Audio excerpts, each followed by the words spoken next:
Hello students, welcome to erudition studies. Erudition studies के official channel ते तुहाडा स्वागत है। यह अपने डेली दे करंट अफेयर्स का सैशन जिस दे विच आपां सारे ही इंपॉर्टेंट न्यूज़पेपर्स नूं कवर करते हैं। तुसी इंडिया के किसी भी एग्जाम की तैयारी कर रहे हो, ये वाले सैशनस तुहाडे लई बहुत ज़्यादा इंपॉर्टेंट होंदे हैं, इसलिए इनू डेली देखा करो। ओके एंड तुहाडी सपोर्ट तो बिना मैं उन्हां स्टूडेंट्स तक कभी भी नहीं पहुँच सकती फ्रेंड्स, जो कि इन्हां सैशनस नूं डिजर्व करते हैं, जो किसी भी एग्जाम की तैयारी कर रहे हैं और उन्होंने ये सैशनस चाहिए है। तो प्लीज़ तुसीं इनू मैक्सिमम शेयर करा करो, तुहाडी सपोर्ट मैनू हमेशा ही चाहिए होएगी। ओके एंड नंबर 2, इनू लाइक जरूर करा करो, क्योंकि जदों भी आपां कोई भी सैशन तैयार करते हैं ना, तो उहदे विच बहुत ज़्यादा मेहनत लगती है। अगर तुहानूं लगता है कि ये वाले जो मैं सैशन प्रोवाइड कर रही हाँ फस्ट डे तो लैके हुण तक ये डे बाय डे इंप्रूवमेंट आ रही है, तो प्लीज़ तुसीं इन्हां नूं लाइक करके अपना वो वाला जैस्चर दिखाया करो कि यस तुहानूं ये पसंद आ रहे हैं। ठीक है, अगर तुहानूं लगता है कि यस वाकई मैं मेहनत कर रही हाँ तो तुसीं इहनूं लाइक करो। ओके तो फिर आपां करांगे अज दा session start 25th 6th and 7th जून के करंट अफेयर्स नूं। इस दे विच आपां 3 दिन के करंट अफेयर नूं कवर करांगे, बिकॉज लास्ट 2 डेज तो आपां की कर रहे सीगे, आपां स्पैशल सैशनस कर रहे सी, है ना। इस करके अपना डेली वाला जो करंट अफेयर्स का सैशन है ये आ नहीं पा रहा सी, पर हुण तो आपां ना डेली वाला करंट अफेयर्स जो है वो डेली ही लैके आना है, क्योंकि इस तरह बहुत ज़्यादा मैटर इकट्ठा हो जाता है करंट अफेयर्स का और उन्होंने कवर करना थोड़ा मुश्किल हो जाता है। ओके तो जेडे स्पैशल सबजैक्ट वाले सैशन होया करेंगे वो आपां साइड बाय साइड चलाते रहांगे। ऑलराइट तो फिर स्टार्ट करते हैं अज के सैशन नूं। प्लीज़ इनू लाइक एंड शेयर जरूर करना if you want to support me. Okay first question देखते हैं, which coral reef is famous in Australia. Australia दे उस कोरल रीफ का नाम दसो जो बहुत ज़्यादा फेमस है। ये हो जाएगा ग्रेट बैरियर रीफ। देखो ग्रेट बैरियर रीफ ना पूरे वर्ल्ड का सब तो लार्जेस्ट कोरल रीफ सिस्टम है। ठीक है, यानी कि सब तो वड्डा कोरल रीफ हुंदा की है। तो देखो जिवें समुंदर है ना, इहदे नीचे काफ़ी सारे छोटे छोटे जीव हुंदे ने। ओके जो कि ना अंडर वाटर एक ईकोसिस्टम बनाउंदे है और ये ना हमेशा एक कॉलोनीज दे विच रहिंदे हैं, यानी कि इकट्ठे होकर रहिंदे हैं झुंडां विच। और ये बने किदे हुंदे हैं, कैल्शियम कार्बोनेट दे बने हुंदे हैं। जदों ये मर जाते हैं ना तो इन्हां दे जो अवशेष बचते हैं, यानी कि इन्हां दियां जो डैड बॉडीज बचदियां हैं वो कैल्शियम कार्बोनेट दियां बनियां होण करके बहुत हार्ड हुंदियां है ना। और ये धीरे धीरे करके इन्हां दी डैड बॉडीज ना एक दूसरे के उपर इस तरह करके इकट्ठियां हुंदियां जांदियां। ठीक है, और ये लखां करोड़ां की गिनती में, क्योंकि छोटे छोटे होंगे हैं तो इदा करके इकट्ठे होंगे जाते हैं और ये बहुत ज़्यादा हार्ड होने करके ना पत्थर वर्गी आकृति ले लेंगे हैं। ओके और जिदा जिदा ये जमा होंगे जाते हैं तो धीरे धीरे पानी के विचों बाहर निकल के उपर वाली साइड आ जाते हैं, है ना। तो इस दे नाल जो उपर वाली साइड की बनते हैं, आईलैंड्स बनने स्टार्ट हो जाते हैं रीफ्स के। इन्हों ही बोलिया जाता है कि इन्हों का निर्माण कोरल रीफ्स के नाल होया। ओके और अगर गल करते हैं आप इंडिया की, तो कि इंडिया के विच भी कोई ऐदा का आईलैंड है जो रीफ्स नाल बनया होया है। बिल्कुल, जो इंडिया का अंडेमान एंड निकोबार आईलैंड है ये रीफ्स नाल ही बनया होया है। यूनैस्को ने ना ऑस्ट्रेलिया के ग्रेट बैरियर रीफ नूं अपनी ना वर्ल्ड हैरीटेज दी साइट्स दे विच रखिया सी। कदों 1981 दे विच इन्हें शामिल किया। ओके और हुणे न्यूज़ विच क्यों आया है, क्योंकि यूनैस्को ने की अनाउंसमेंट की है कि जो ग्रेट बैरियर रीफ है ना ये हौली हौली करके खतरे की घंटी वाल नूं वधदा जा रहा है। इस वास्ते हुण असीं इहनूं अपने इन डेंजर वाली कैटेगरी दे विच पा देंगे, क्योंकि इहदे उपर ना ब्लीचिंग इवेंट्स का बहुत ज़्यादा असर होया है। और इस गल नूं ऑस्ट्रेलिया ने बहुत सीरियसली लिया और उन्होंने बोलिया कि असीं हुण इसकी प्रॉपर रिकवरी और ब्यूटिफिकेशन के लिए काम दोबारा तो करांगे। ऑस्ट्रेलिया की गल करिए, कैपिटल होएगी सिडनी, प्राइम मिनिस्टर है स्कॉट मॉरिसन। एंड ऑस्ट्रेलिया दे विचों ना आपां आपदे संविधान की ना कॉन्करेंट लिस्ट लई है। अपने संविधान दे विच 3 तरह दी लिस्टां हुंदियां। एक हुंदी है जो हुंदी है स्टेट सूची, यानी कि राज सूची। ठीक है, दूसरी होगी यूनियन लिस्ट यानी कि संघ सूची, तीसरी हुंदी है कॉन्करेंट लिस्ट यानी कि समवर्ती सूची। जो ये स्टेट लिस्ट हुंदी है ना इहदे विच जिन्ने भी रूल बनाए जाते हैं वो कौन बनाता है, राज सरकारां बनांदियां हैं। और यूनियन वाली जो संघ सूची हुंदी है इसदे विच जिन्ने भी रूल होणगे वो सेंटर गवर्नमेंट बनाएगी। और जो कॉन्करेंट यानी कि समवर्ती सूची हुंदी है ये दोनों ही मिलके, यानी कि स्टेट एंड यूनियन गवर्नमेंट मिलके इनके रूल्स बनाते हैं।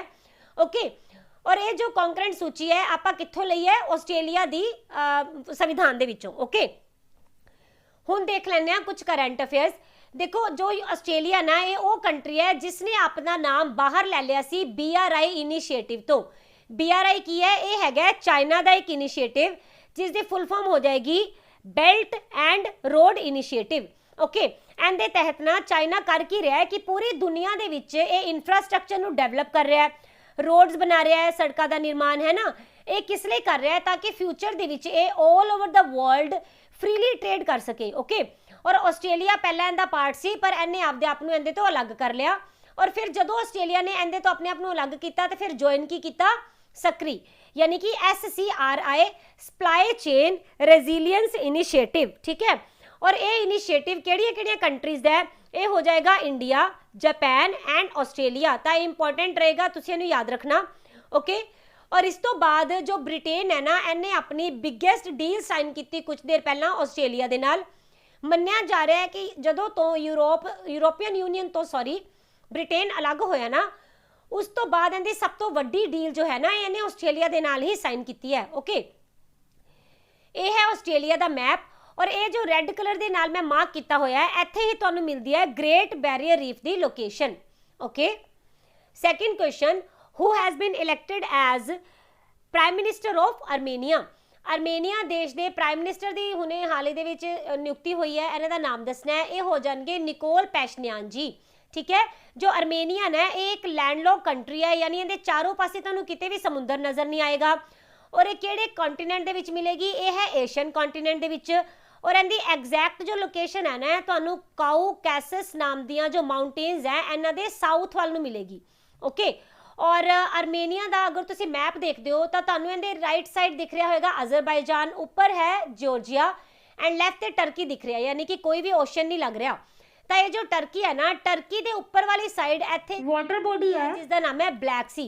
ओके और ये ब्लैक सी खबरों के क्यों रहा सीगा, क्योंकि ये उही जगह है जिथे टर्की नूं हुण तक दे सब तो वड्डे अपने कुदरती गैस के भंडार मिले ने। ठीक है तो यह भी तुसीं याद रखना, इंपॉर्टेंट होएगा। और इधर तुहानूं जो अजरबाईजान की लोकेशन दिख रही है ना, आर्मेनिया एंड अजरबाईजान के विचकार तुहानूं एक जगह मिलेगी जिसका नाम है नागोर्नो काराबाख। ठीक है और ये जो नागोर्नो काराबाख नाम की जगह है इन्हां दोनों देशों के विचकार विवादित है, यानी कि झगड़े का कारण है। ओके और अगर तुसीं कैपिटल देखोगे तो हो जाएगी येरेवन, प्रेसिडेंट हो जाएंगे अरमैन सरस्यान जी एंड प्राइम मिनिस्टर ने निकोल पैशन्यान। ओके और ये तुहानूं लिस्ट दी गई है 2021 के सारे ही प्राइम मिनिस्टर जिन्हां दी अलग अलग देशों के विच नियुक्ति हुई है, तो तुसीं इन्हां सारिਆਂ ਦਾ स्क्रीनशॉट लैके इन्हां नूं याद जरूर कर लेना। Okay third question, where world's first genetically modifies rubber sapling has been planted. उस देश का नाम दसो जिसने कि दुनिया का सब तो पहला जेनेटिकली मोडिफाई रबर का प्लांट जो है इनू उगाया है। इसका आंसर हो जाएगा इंडिया। इंडिया दे विच भी पर्टिकुलरली स्टेट केड़ी होएगी तो यह है असम। असम दे विच पर्टिकुलरली जगह केड़ी होएगी तो यह हो जाएगी गुवाहाटी। इनू गुवाहाटी दे ना आउटस्कर्ट्स दे विच लगाया गया, यानी कि बाहर वाले एरिया दे विच। और इनू डेवलप किने कीता है तो इनू डेवलप किया या रबड़ रिसर्च इंस्टीट्यूट ऑफ इंडिया ने। ठीक है और ये तुहानूं कित्थे मिलेगा, ये मिलेगा केरला स्टेट्स दे विच। ओके और अगर आप गल करते हैं कि इनकी एक्सपैक्टेशनस की है तो इत्थे ये एक्सपैक्ट किया जा रहा है कि अगर मान लो ये वाला जेनेटिकली मोडिफाई रबड़ जो है अगर इंडिया दे विच प्रॉपरली उग पाया तो इहदे जिहड़े इंडिया के कुदरती रबड़ के उत्पादन दे विच एक क्रांतिकारी तब्दीली लिआंदी जा सकती है, क्योंकि देखो इनका उत्पादन भी तो वधेगा ना और इहदे नाल जो किसान है इन्हां दी इनकम भी नाल दे नाल वधदी जाएगी।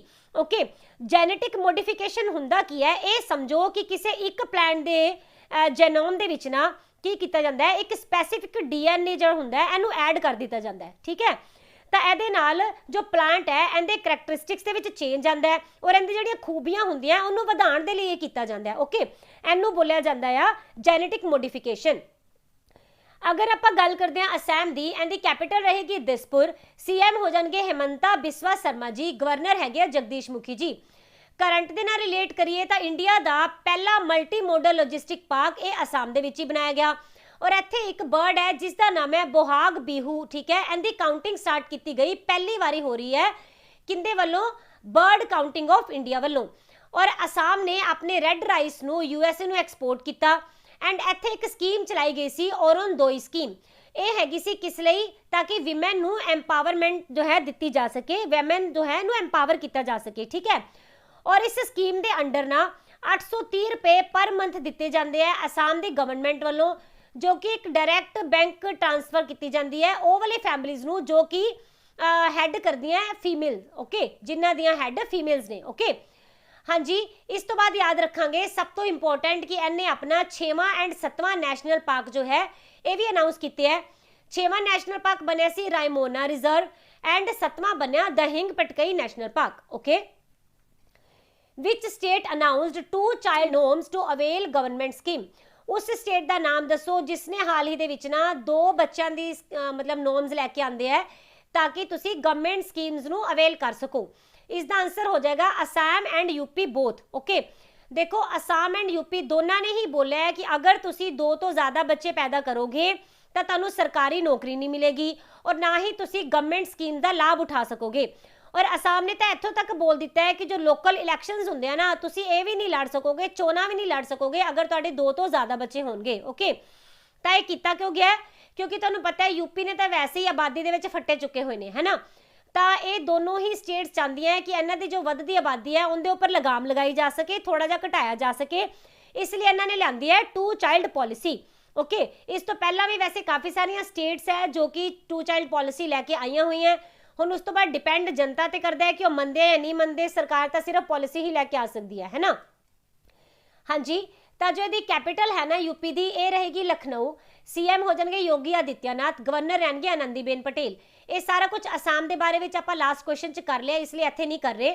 अगर करंट की गल करते हैं तो यूपी ने इंडस्ट्रीयल सिक्योरिटी के लिए एक स्पैशल सिक्योरिटी फोर्स का गठन किया सी और इन्हें टॉप किया प्राइम मिनिस्टर स्वै निधि स्कीम के सारे ही फॉर्मैट्स दे विच, और सब तो ज़्यादा इन्होंने लोन प्रोवाइड किए हैं हाल ही की घड़ी तक। एंड आत्मनिर्भर यूपी रोजगार अभियान इनकी शुरुआत की गई, इनोग्रेशन की गई अपने प्राइम मिनिस्टर नरेंद्र मोदी जी वालों। देखो पहला असम ने लियांदी सी 2 चाइल्ड नॉर्म्स और आफ्टर असम हुण यूपी है जिसने कि लैके आया है, ठीक है। और अगर आप असम के बारे में कुछ फैक्ट्स डिस्कस करने हो जो कि इंपॉर्टेंट रहते हैं तो असम के विच ना एक जगह है जिसका नाम है डिगबोई, तुसी डेफिनेटली इनका नाम सुनिया होगा। डिगबोई जो है ना, ये पहली साइट है जिस दे विच की ऑयल ड्रिलिंग की गई सी एशिया की, ओके। एंड इस दे नाल नाल वर्ल्ड दी लार्जेस्ट रिवर आइलैंड, ये बहुत इंपॉर्टेंट है, काफ़ी बारे क्वेश्चन जो है पेपर दे विच आया हुआ है। माजुली आइलैंड है जो कि पूरे वर्ल्ड का ना सब तो वड्डा रिवर आइलैंड है, ठीक है। ये भी तुहानू कित्थे मिलेगा? ये है असम दे विच ही। और ये किहड़ी नदी के उपर बनया हुआ है तो ये हो जाएगी ब्रह्मपुत्रा नदी, ओके। और अगर आप गल करते हैं पूरे वर्ल्ड के ना एक सिंग वाले राइनो ये कित्थे मिलणगे? असम दे विच ही इनकी पॉपुलेशन सब तो ज़्यादा है पूरे वर्ल्ड की। असम दे विच भी स्पैशली किहड़ा नैशनल पार्क है जिथे ये सब तो ज़्यादा पाए जाते हैं तो ये हो जाएगा काजीरंगा नैशनल पार्क, ओके। इस दे नाल नाल इंडिया का जो लॉन्गेस्ट ब्रिज जिसका नाम है भूपेन हजारिका ब्रिज, ठीक है, ये भी तुहानू कित्थे मिलेगा? ये भी है असम दे विच ही। ये सारे ही फैक्ट तुसी याद रखना। 5th question, which organisation pledged ₹10 crore for Olympics athletes? इन्होंने बोलिया कि किहड़ी ऑर्गेनाइजेशन है जिसने कहा असी 10 करोड़ रुपए की हैल्प करांगे जेडे भी एथलीट ओलंपिक दे विच पार्टिसिपेट करन जा रहे हैं इस जो आने वाली ओलंपिक्स है नेक्स्ट मंथ, ओके। इसका आंसर हो जाएगा BCCI यानी कि board of control for cricket in India. इन्होंने बोलिया असी टोटल जो है 10 करोड़ रुपए देवांगे जिस दे विचों 7.5 करोड़ रुपए खर्च किए जाएंगे प्रमोशन परपज़ के लिए और जो बाकी दे 2.5 करोड़ रुपए बचनगे इन्हों नकद यानी कि लिक्विडिटी के रूप के फंड के रिलीज़ किया जाएगा, ओके। और जो समर ओलंपिक्स है ये होंगे कदों? ये 23 जुलाई तो लैके और 8 अगस्त तक चलने हैं, ओके। और किहड़ी जगह ते करवाए जा रहे हैं? ये होंगी टोक्यो दे विच। टोक्यो किहड़ी जगह ते है? ये है जापान दे विच, ओके। और ये वाला जो संस्करण होएगा ये होएगा समर ओलंपिक्स का, ओके। इनू जो ऑर्गेनाइज कर रही है ये कौन करेगी? इंटरनेशनल ओलंपिक कमेटी, क्योंकि तुहानू पता है यही सारा कुछ ऑर्गेनाइज कर दी है। तो आप देखेंगे इहदी फॉर्मेशन कदों हुई? 23 जून 1894 नूं। और एदा हैडक्वार्टर मिलेगा तुहानू लॉसेन स्विट्जरलैंड दे विच। इहदी ऑफिशियल लैंग्वेजेस हो जाएगियां फ्रेंच एंड इंग्लिश। और इहदे जो प्रेसिडेंट है वो है थॉमस बैजी। डायरैक्टर जनरल हो जाएंगे क्रिस्टोफे दे कैपर, ओके। हाँ जी, हुण आपां ओलंपिक गेम्स के बारे में थोड़ा डिस्कस कर रही है। काफ़ी बारी मैं तुहानू पहला नहीं करवाया होया पर मैं तुहानू बार बार इसलिए करवानी है कि तुहानू अच्छी तरह पता चल जाए, याद हो जाए, ओके। रिवीजन मतलब अपनियां इन्नियां ही क्लासेस दे विच हो जा करे। तो जो ओलंपिक गेम्स है तुहानू पता है कि पूरी लीडिंग इंटरनेशनल स्पोर्ट इवेंट हुंदा है जिस दे विच की 200 तो वध कंट्रीज जो है पार्टिसिपेट करती हैं। और ਇਹਦੇ ਵਿੱਚ ਕਾਫੀ ਤਰੀਕੇ ਦੀ ਜੋ ਵੈਰਾਈਟੀ ਆਫ ਕੰਪੀਟੀਸ਼ਨਸ ਕਰਵਾਏ ਜਾਂਦੇ ਆ। ਇਹ ਵੀ ਤੁਹਾਨੂੰ ਪਤਾ ਹੀ ਹੈ ਕਿ ਹਰ 4 ਸਾਲ ਬਾਅਦ ਇਹਨਾਂ ਨੂੰ ਕਰਵਾਇਆ ਜਾਂਦਾ ਹੈ, ਔਰ ਇਹ ਦੋ ਤਰ੍ਹਾਂ ਦੇ ਹੁੰਦੇ ਆ। ਇੱਕ ਤਾਂ ਹੁੰਦੇ ਆ ਸਮਰ ਓਲੰਪਿਕਸ, ਦੂਸਰੇ ਹੁੰਦੇ ਆ ਵਿੰਟਰ ਓਲੰਪਿਕਸ, ਠੀਕ ਹੈ। ਔਰ ਅਗਰ ਗੱਲ ਕਰੀਏ ਇਹਦੇ ਫਾਊਂਡਰ ਕੌਣ ਸੀ ਤਾਂ ਇਹ ਹੋ ਜਾਣਗੇ ਬੈਰਨ ਪੈਰੇ ਦੇ ਕੋਬਰਟਨ ਜੀ। ਇਹਨਾਂ ਨੇ ਇੰਟਰਨੈਸ਼ਨਲ ਓਲੰਪਿਕ ਕਮੇਟੀ ਨੂੰ ਫਾਊਂਡ ਕੀਤਾ 1894 ਦੇ ਵਿੱਚ, ਰਾਈਟ। ਔਰ ਇਸ ਤੋਂ ਬਾਅਦ ਅਗਰ ਗੱਲ ਕਰਦੇ ਹਾਂ ਪਹਿਲੀ ਵਾਰੀ ਮਾਡਰਨ ਓਲੰਪਿਕ ਕਦੋਂ ਕਰਵਾਈਆਂ ਗਈਆਂ, 1894 ਤੋਂ ਬਾਅਦ 2 ਸਾਲ ਬਾਅਦ 1896 ਦੇ ਵਿੱਚ, ਠੀਕ ਹੈ। ਔਰ IOC ਜੋ ਹੈ ਇਹਦੀ ਗਵਰਨਿੰਗ ਬੋਡੀ ਹੁੰਦੀ ਹੈ, ਔਰ ਇਹੀ ਰਿਸਪੌਂਸਿਬਲ ਹੁੰਦੀ ਹੈ, ਇਹੀ ਦੇਖਦੀ ਹੈ ਕਿ ਕਿਹੜੀ ਸਿਟੀ ਜਾਂ ਕਿਹੜੀ ਕੰਟਰੀ ਜੋ ਹੈ ਆਉਣ ਵਾਲੀਆਂ ਓਲੰਪਿਕਸ ਨੂੰ ਹੋਸਟ ਕਰੇਗੀ। ਓਕੇ, ਇਹਦੇ ਨਾਲ ਨਾਲ ਆਰਗੇਨਾਈਜ਼ ਕਰਨਾ ਔਰ ਫੰਡ ਇਕੱਠਾ ਕਰਨਾ ਵੀ ਕਿਹਦਾ ਕੰਮ ਹੋਏਗਾ, IOC the he. Okay, who composed India's official Olympic theme song for Tokyo Olympics 2020? ਹਾਲ ਹੀ ਦੇ ਵਿੱਚ ਨਾ ਇੰਡੀਆ ਨੇ ਆਪਣਾ ਜੋ ਟੋਕੀਓ ਓਲੰਪਿਕਸ 2020 ਦਾ ਥੀਮ ਸੌਂਗ ਹੈ ਨਾ, ਇਹਨੂੰ ਹੁਣੇ ਲਾਂਚ ਕੀਤਾ ਹੈ। ਆਪਾਂ ਦੱਸਣਾ ਇਸ ਸੌਂਗ ਨੂੰ ਕੰਪੋਜ਼ ਕਿਹਨਾਂ ਨੇ ਕੀਤਾ ਸੀਗਾ, ਠੀਕ ਹੈ। ਤਾਂ ਇਸ ਦਾ ਆਨਸਰ ਹੋ ਜਾਏਗਾ ਮੋਹਿਤ ਚੌਹਾਨ ਜੀ, ਠੀਕ ਹੈ। ਮੋਹਿਤ ਚੌਹਾਨ ਜੀ ਨੇ ਇਹਨੂੰ ਕੰਪੋਜ਼ ਕੀਤਾ। ਇਸ ਦੇ ਨਾਲ ਇਹ ਯਾਦ ਰੱਖਣਾ ਹੈ ਕਿ ਇਹਦਾ ਟਾਈਟਲ ਕੀ ਹੋਏਗਾ, ਇਹ ਟਾਈਟਲ ਰਹੇਗਾ ਲक्ष्य तेरा सामने है। बहुत ही ਬਿਊਟੀਫੁਲੀ ਕੰਪੋਜ਼ ਕੀਤਾ ਗਿਆ ਹੈ। ਤੁਸੀਂ ਇਹਨੂੰ ਜ਼ਰੂਰ ਇੱਕ ਵਾਰੀ ਸੁਣਨਾ, ਬੜਾ ਪ੍ਰਾਊਡ ਜਿਹਾ ਫੀਲ ਹੁੰਦਾ ਜਦੋਂ ਤੁਸੀਂ ਇਸ ਸੌਂਗ ਨੂੰ ਸੁਣਦੇ ਹੋ। ਓਕੇ, ਔਰ ਇਸ ਸੌਂਗ ਨੂੰ ਜੋ ਕੰਪੋਜ਼ ਤਾਂ ਮੋਹਿਤ ਚੌਹਾਨ ਜੀ ਨੇ ਕੀਤਾ ਹੈ, ਪਰ ਗਾਇਆ ਵੀ ਕਿਹਨਾਂ ਨੇ, ਮੋਹਿਤ ਚੌਹਾਨ ਜੀ ਨੇ ਹੀ ਗਾਇਆ ਹੈ। ਇਹਨੂੰ ਲਾਂਚ ਕੀਤਾ ਗਿਆ ਸੀ ਵਰਲਡ ਓਲੰਪਿਕ ਡੇ ਵਾਲੇ ਦਿਨ। ਔਰ ਤੁਹਾਨੂੰ ਪਤਾ ਹੋਏਗਾ ਵਰਲਡ ਓਲੰਪਿਕ ਡੇ ਕਦੋਂ ਮਨਾਇਆ ਜਾਂਦਾ ਹੈ, ਇਹ ਹੁੰਦਾ 23 ਜੂਨ ਨੂੰ, ਠੀਕ ਹੈ। ਔਰ ਇਹਨੂੰ ਜੋ ਲਾਂਚ ਕੀਤਾ ਇਹ ਕਿਹਨਾਂ ਨੇ ਕੀਤਾ ਸੀ, ਇੰਡੀਅਨ ਓਲੰਪਿਕ ਐਸੋਸੀਏਸ਼ਨ ਨੇ। ਓਕੇ, ਅਗਰ ਆਪਾਂ ਗੱਲ ਕਰਦੇ ਹਾਂ ਕਰੰਟ ਦੇ ਵਿੱਚ ਤਾਂ ਜੋ ਸਮਰ ਓਲੰਪਿਕ ਹੈ 2024 ਵਾਲੀ, ਠੀਕ ਹੈ, ਇਹ ਕਿੱਥੇ ਕਰਵਾਏ ਜਾਣਗੇ, ਪੈਰਿਸ ਫਰਾਂਸ ਦੇ ਵਿੱਚ। 2028 ਵਿੱਚ ਹੋਣਗੀਆਂ ਲਾਸ ਐਂਜਲਸ ਜੋ ਕਿ USA ਦੇ ਵਿੱਚ ਹੈ। ਅਗਰ ਵਿੰਟਰ ਓਲੰਪਿਕ ਦੇਖਦੇ ਹਾਂ ਤਾਂ 2022 ਦੀਆਂ ਬੀਜਿੰਗ ਚਾਈਨਾ ਦੇ ਵਿੱਚ ਹੋਣ ਜਾ ਰਹੀਆਂ, ਐਂਡ 2026 ਵਾਲੀਆਂ ਹੋਣਗੀਆਂ ਮਿਲਾਨ ਜੋ ਕਿ ਇਟਲੀ ਦੇ ਵਿੱਚ ਹੈ, ਠੀਕ ਹੈ। ਅਗਰ ਆਪਾਂ ਟੋਕੀਓ ਦੀ ਗੱਲ ਕਰਦੇ ਹਾਂ ਤਾਂ ਇਹਨੇ ਟੌਪ ਕੀਤਾ 2019 ਦਾ ਸੇਫ ਸਿਟੀ ਇੰਡੈਕਸ। ਔਰ ਲੋਰਲ ਹਬਰਡ ਜੀ ਇਹ ਪਹਿਲੇ ਟਰਾਂਸਜੈਂਡਰ ਬਣੇ ਹੈ ਜਿਨ੍ਹਾਂ ਨੇ ਕਿ ਓਲੰਪਿਕਸ ਲਈ ਕੁਆਲੀਫਾਈ ਕੀਤਾ। ਭਵਾਨੀ ਦੇਵੀ ਪਹਿਲੇ ਇੰਡੀਅਨ ਫੈਂਸਰ ਹੈ ਜਿਨ੍ਹਾਂ ਨੇ ਕੁਆਲੀਫਾਈ ਕੀਤਾ। ਔਰ ਜੋ F ਮਿਰਜ਼ਾ ਜੀ ਹੈ ਇਹਨਾਂ ਨੇ ਇੰਡੀਅਨ ਐਕਵਿਸਟੇਰੀਅਨ ਕੈਟਾਗਰੀ ਦੇ ਵਿੱਚ ਕੁਆਲੀਫਾਈ ਕੀਤਾ ਔਰ ਪਹਿਲੇ ਹੋ ਜਾਣਗੇ। ਐਕਵਿਸਟੇਰੀਅਨ ਕਿਹੜੀਆਂ ਗੇਮਸ ਹੁੰਦੀਆਂ, ਇਹ ਹਾਰਸ ਰਾਈਡਿੰਗ ਦੀਆਂ ਗੇਮਸ ਹੁੰਦੀਆਂ। ਓਕੇ, ਵਿਨੇਸ਼ ਫੋਗਾਟ ਜੀ ਨੇ ਕੀਤਾ ਹੈ ਰੈਸਲਰ ਦੇ ਵਿੱਚ। ਐਂਡ ਜੋ ਨੇਥਰਾ ਕੁਮਾਨਨ ਜੀ ਹੈ ਇਹ ਪਹਿਲੇ ਇਦਾਂ ਦੇ ਇੰਡੀਅਨ ਸੇਲਰ ਬਣੇ ਹੈ ਜੋ ਕਿ ਸਮਰ ਓਲੰਪਿਕਸ ਦੇ ਵਿੱਚ ਪਾਰਟਿਸਿਪੇਟ ਕਰਨ ਵਾਲੇ ਬਣੇ ਹੈ। Okay, which airport has won the Airport Council International Role of Excellence Honor in Airport Service Quality?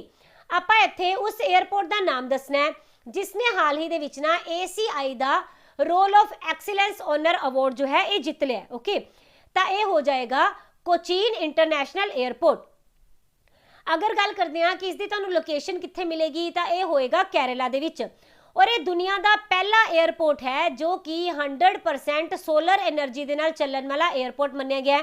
Okay, ਔਰ ਇਹ ਅਵਾਰਡ ਨਾ ਪੂਰੇ ਦੇਸ਼ਾਂ ਦੇ ਵਿੱਚੋਂ ਸਿਰਫ 6 ਹੀ ਇਦਾਂ ਦੇ 에ਅਰਪੋਰਟ ਨੇ ਜਿਨ੍ਹਾਂ ਨੂੰ ਕਿ ਮਿਲਿਆ। ਔਰ ਉਹਦੇ ਵਿੱਚੋਂ ਵਰਲਡ ਵਾਈਡ ਆਪਣਾ ਜੋ ਕੋਚੀਨ ਦਾ ਇੰਟਰਨੈਸ਼ਨਲ 에ਅਰਪੋਰਟ ਹੈ ਇਹ ਇੱਕ ਆਇਆ। ਓਕੇ, ਅਗਰ ਗੱਲ ਕਰਦੇ ਹਾਂ ਆਪਾਂ ਕੈਂਪੇਗੌੜਾ 에ਅਰਪੋਰਟ ਦੀ ਤਾਂ ਇਹਨਾਂ ਨੂੰ ਨਾ ਲਗਾਤਾਰ ਚੌਥੇ ਸਾਲ ਕੀ ਮਿਲਿਆ ਆ, ਅਵਾਰਡ ਮਿਲਿਆ 에ਅਰਪੋਰਟ ਸਰਵਿਸ ਕੁਆਲਿਟੀ ਅਵਾਰਡ, ਠੀਕ ਹੈ। ਇਸ ਦੇ ਨਾਲ ਨਾਲ ਇਹਨੇ ਆਪਣੇ ਆਪ ਨੂੰ ਕੀ ਘੋਸ਼ਿਤ ਕਰ ਦਿੱਤਾ ਸੀਗਾ, ਨੈਟ એનર્ਜੀ ਨਿਊਟਰਲ ਸਟੇਟਸ, ਠੀਕ ਹੈ। ਇਸ ਦਾ ਮਤਲਬ ਕੀ ਹੈ, ਦੇਖੋ ਇਹ ਤੁਹਾਨੂੰ ਦੂਸਰੇ ਨੰਬਰ ਤੇ ਦਿਖ ਰਿਹਾ ਹੋਏਗਾ। ਇਹਨੇ ਇਹ ਵਾਲਾ ਸਟੇਟਸ ਜੋ ਹੈ ਰਿਸੀਵ ਕੀਤਾ ਹੈ ਨੈਟ એનર્ਜੀ ਨਿਊਟਰਲ ਸਟੇਟਸ। ਇਹਦੇ ਵਿੱਚ ਇਹਨੇ ਕੀ ਬੋਲਿਆ ਕਿ ਅਸੀਂ ਇੰਨੀ ਜ਼ਿਆਦਾ ਜੋ ਬਿਜਲੀ ਹੈ ਨਾ, ਇੰਨੀ ਜੋ એનર્ਜੀ ਹੈ ਅਸੀਂ ਬਚਾ ਲਈ ਹੈ ਕਿ ਜਿਸ ਦੇ ਨਾਲ ਤੁਸੀਂ ਕਰੀਬ 9000 ਘਰਾਂ ਨੂੰ એનર્ਜੀ ਪ੍ਰੋਵਾਈਡ ਕਰ ਸਕਦੇ ਹੋ, ਪੂਰੀ ਆਪੂਰਤੀ ਬਿਜਲੀ ਦੀ ਕਰ ਸਕਦੇ ਹੋ। ਤਾਂ ਇਹਨਾਂ ਨੇ ਨਾ 2020 ਤੋਂ ਲੈ ਕੇ 2021 ਤੱਕ ਕਿੰਨੀ ਬਿਜਲੀ ਬਚਾਈ ਹੈ, 22 ਲੱਖ એનર્ਜੀ ਦੇ ਯੂਨਿਟ ਬਚਾਏ ਨੇ। ਤਾਂ ਤੁਸੀਂ ਸਮਝ ਸਕਦੇ ਹੋ ਕਿੰਨੀ ਜ਼ਿਆਦਾ ਇਹਨਾਂ ਨੇ ਸੇਵਿੰਗ ਕੀਤੀ ਹੈ એનર્ਜੀ ਦੀ। ਓਕੇ, ਔਰ ਆਪਾਂ ਕੁਝ ਦਿਨ ਪਹਿਲਾਂ ਕੀਤਾ ਸੀ ਜੋ ਹਲਵਾਰਾ ਇੰਟਰਨੈਸ਼ਨਲ 에ਅਰਪੋਰਟ ਹੈ ਇਹ ਕਿੱਥੇ ਬਣਾਇਆ ਜਾ ਰਿਹਾ ਹੈ, ਪੰਜਾਬ ਦੇ ਲੁਧਿਆਣਾ ਦੇ ਵਿੱਚ। ਔਰ ਇੱਥੇ ਆਲਰੇਡੀ ਕੀ ਹੈਗਾ 에ਅਰ ਫੋਰਸ ਸਟੇਸ਼ਨ ਹੈ, ਇਹਨੂੰ ਹੀ ਡਿਵੈਲਪ ਕੀਤਾ ਜਾ ਰਿਹਾ ਹੈ ਇੰਟਰਨੈਸ਼ਨਲ 에ਅਰਪੋਰਟ ਦੇ ਰੂਪ ਦੇ ਵਿੱਚ। ਓਕੇ, ਹਾਂਜੀ, which Indian company announced to launch cheapest smartphones and 5G services? ਕਿਹੜੀ ਇੰਡੀਅਨ ਕੰਪਨੀ ਹੈ ਜਿਸ ਨੇ ਅਨਾਉਂਸ ਕੀਤਾ ਹੈ ਕਿ ਅਸੀਂ ਜਲਦੀ ਹੀ ਲੈ ਕੇ ਆ ਰਹੇ ਹਾਂ 5G smartphone and 5G service ਜੋ ਕਿ ਸਭ ਤੋਂ ਸਸਤੀ ਹੋਏਗੀ। ਓਕੇ, इसका आंसर तुहानू पता ही होएगा की होएगा, जियो है ना। सब तो सस्ता अगर स्मार्टफोन आ रहा है और सब तो सस्ती जो है 5G सर्विस आ रही है, तो यह फिर जियो ही हो सकता है। देखो रिलायंस के जियो प्लेटफॉर्म ने घोषणा की है कि ना गूगल के नाल हाथ मिला रहे हैं इस दे लई, ठीक है। और इस साल दे विच ये की करनगे, 5G का एक एंड्रॉयड स्मार्टफोन जो कि सब तो सस्ता होएगा इनू लॉन्च करेंगे। इस दे नाल चीपेस्ट 5G सर्विस भी देंगे, ठीक है। तो तुसी याद रखना है कि जो गूगल है ना, इनके नाल हाथ मिलाया जियो ने, रिलायंस ने, ओके। तो हुण आपां गल कर लैंदे हां रिलायंस एंड गूगल दोनों के बारे विच। जो रिलायंस है इसकी जो एस्टैबलिशमेंट हुई ये कदों की गई सीगी, ये हुई 1973 दे विच 8 मई नूं। फाउंडर हो जाएंगे धीरूभाई अंबानी जी, हैडक्वार्टर है मुंबई दे विच, एंड जो चेयरमैन एंड MD है ये रहणगे मुकेश अंबानी जी। और ये जो गूगल है इनू एस्टैबलिश किया गया सी 4 सितंबर 1998 नूं, ठीक है। और इनके फाउंडर कौन हो जाएंगे, Larry Page and Sergey Brin ji. इनका जो हैडक्वार्टर है ये तुहानू मिलेगा कित्थे, कैलीफोर्निया USA दे विच। और इनके जो CEO हैगे ये ने सुंदर पिचाई जी, और CFO हो जाएंगे रुथ पोरैट जी, ओके। और अगर आप करंट के नाल रिलेट करते हैं तो जो पहला 5G नैटवर्क है ये किन्ने स्टार्ट किया सीगा, साउथ कोरिया ने। और उस तो बाद फिर जो चाइना है ना, इन्हें भी फिर 5G नैटवर्क नू लॉन्च करता सी। और इंडिया दे विच पहली बारी 5G ट्रायल करवाए गए भारती एयरटेल वालों, केड़ी जगह ते, हैदराबाद दे विच। और जो हाल ही दे विच ना गूगल एंड माइक्रोसॉफ्ट ने अनाउंस किया सी कि असीं ना इंडिया की हेल्प करांगे, यानी कि इहदे लई फंड दे रहे हैं ताकि कोविड-19 की जो प्रॉब्लम है इनू इहदे टैकल कर सकन, ओके। और अल्फा ग्लोबल नाम की एक यूनियन बनाई गई है गूगल के सारे ही वर्कर्स वालों। और आपा किया सी एक प्रोजैक्ट लून है ना, इनू डिसबैंड कर दिता है गूगल ने।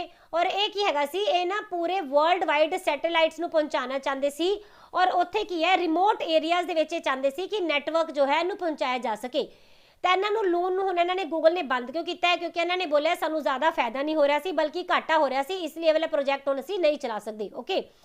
और जो रिलायंस है इन्हें लॉन्च किया हाल ही दे विच नवां क्लीन एनर्जी बिजनेस जो कि सोलर पावर नू जनरेट करन दे विच काम आएगा, okay. Who has become the first Indian to be appointed as a जज ऑफ ऑस्ट्रेलिया। उस पहले भारतीय मूल के परसन का नाम दसना है जिन्होंने कि ऑस्ट्रेलिया दे विच ना जज नियुक्त किया गया। तो ये कौन हो जाएंगे, प्रदीप सिंह टिवाना जी। इंपॉर्टेंट क्वेश्चन, जो ये प्रदीप सिंह टिवाना जी है ओरिजिनली किहड़ी जगह तो बिलोंग करते हैं, तो ये है जी जलंधर पंजाब दे ही, ओके। और जलंधर दे विच इन्हां दा पिंड किहड़ा है, ये है कोट कलां, ठीक है। इस पिंड तो ये बिलोंग करते हैं। जदों कि इन्हां दा जन्म भी ब्रिटेन दे विच ही होया सी और ये पले बड़े भी उत्थे ही है, पर ये इंडियन ओरिजिन है, इसलिए इनू डिस्कस करना इंपॉर्टेंट बनेगा। और तुसी याद होएगा आपां थोड़े दिन पहला कीता सी महमूद जमाल जी का नाम। ये कौन ने, ये कैनेडा दी जो सुप्रीम कोर्ट है इहदे विच इन्हां नू शामिल किया गया, और ये पहले ब्लैक बने हैं और पहले ही इंडियन बने ने, ओके। हाँ जी, अगर आप गल करिए कि जो ऑस्ट्रेलिया है इहदी कैपिटल किहड़ी हो जाएगी, तो ये हो जाएगी कैनबरा। प्राइम मिनिस्टर रहणगे स्कॉट मॉरिसन जी। और ये वाला जो रेड वाला एरिया है आपां हुणे कीता सी कि जो ग्रेट बैरियर रीफ है इनू यूनेस्को ने किहड़ी कैटेगरी दे विच शामिल कर रहा है, इन डेंजर कैटेगरी दे विच। और ये ऐदा दा कोरल रीफ आइलैंड है जो कि पूरी दुनिया दे विच सब तो लार्जेस्ट रहेगा, ओके। हाँ जी, इस दे नाल नाल जो ऑस्ट्रेलिया ना ये सब तो स्मॉलेस्ट कॉन्टीनेंट है, यानी कि तुहानू पता है पूरे वर्ल्ड दे विच जिन्ने भी कॉन्टीनेंट है ना सब दे विचों सब तो छोटा एरिया अगर लैंड होएगी तो ऑस्ट्रेलिया दे विच है। और अगर कंट्री की गल करिए तो 6वें नंबर ते आएगा पूरे वर्ल्ड दे विच कंट्री दे विचों, ओके। और तुहानू इसकी लोकेशन कित्थे मिलेगी, Indian ocean and Pacific ocean जो है ना इन्हां दे विचकार तुहानू मिल जाएगा ऑस्ट्रेलिया। एंड इहदी जो समुद्री टैरेटरी की अगर आप गल करते हैं तो इहदा एरिया लार्जेस्ट रहेगा पूरे वर्ल्ड दे विच, ठीक है। और इहदे नाल ना कोई भी ऐदां दी कंट्री दी लैंड सीमा नहीं है जो लगेगी, ओके। एंड इस दे नाल तुसी याद रख लेना कि ऑस्ट्रेलिया के नीचे इत्थे तुहानू मिल रही होगी तस्मानिया की लोकेशन, है ना। और ऑस्ट्रेलिया एंड तस्मानिया दे विच एक स्ट्रेट है जिसका नाम की है, ये हैगी है बास स्ट्रेट, ओके। और इस दे नाल ही जो तस्मानिया है ये ऑस्ट्रेलिया तो मेन लैंड तो अलग हुंदा है, इत्थों अलग हुंदा है, ओके। ये तुसी याद रख लेना।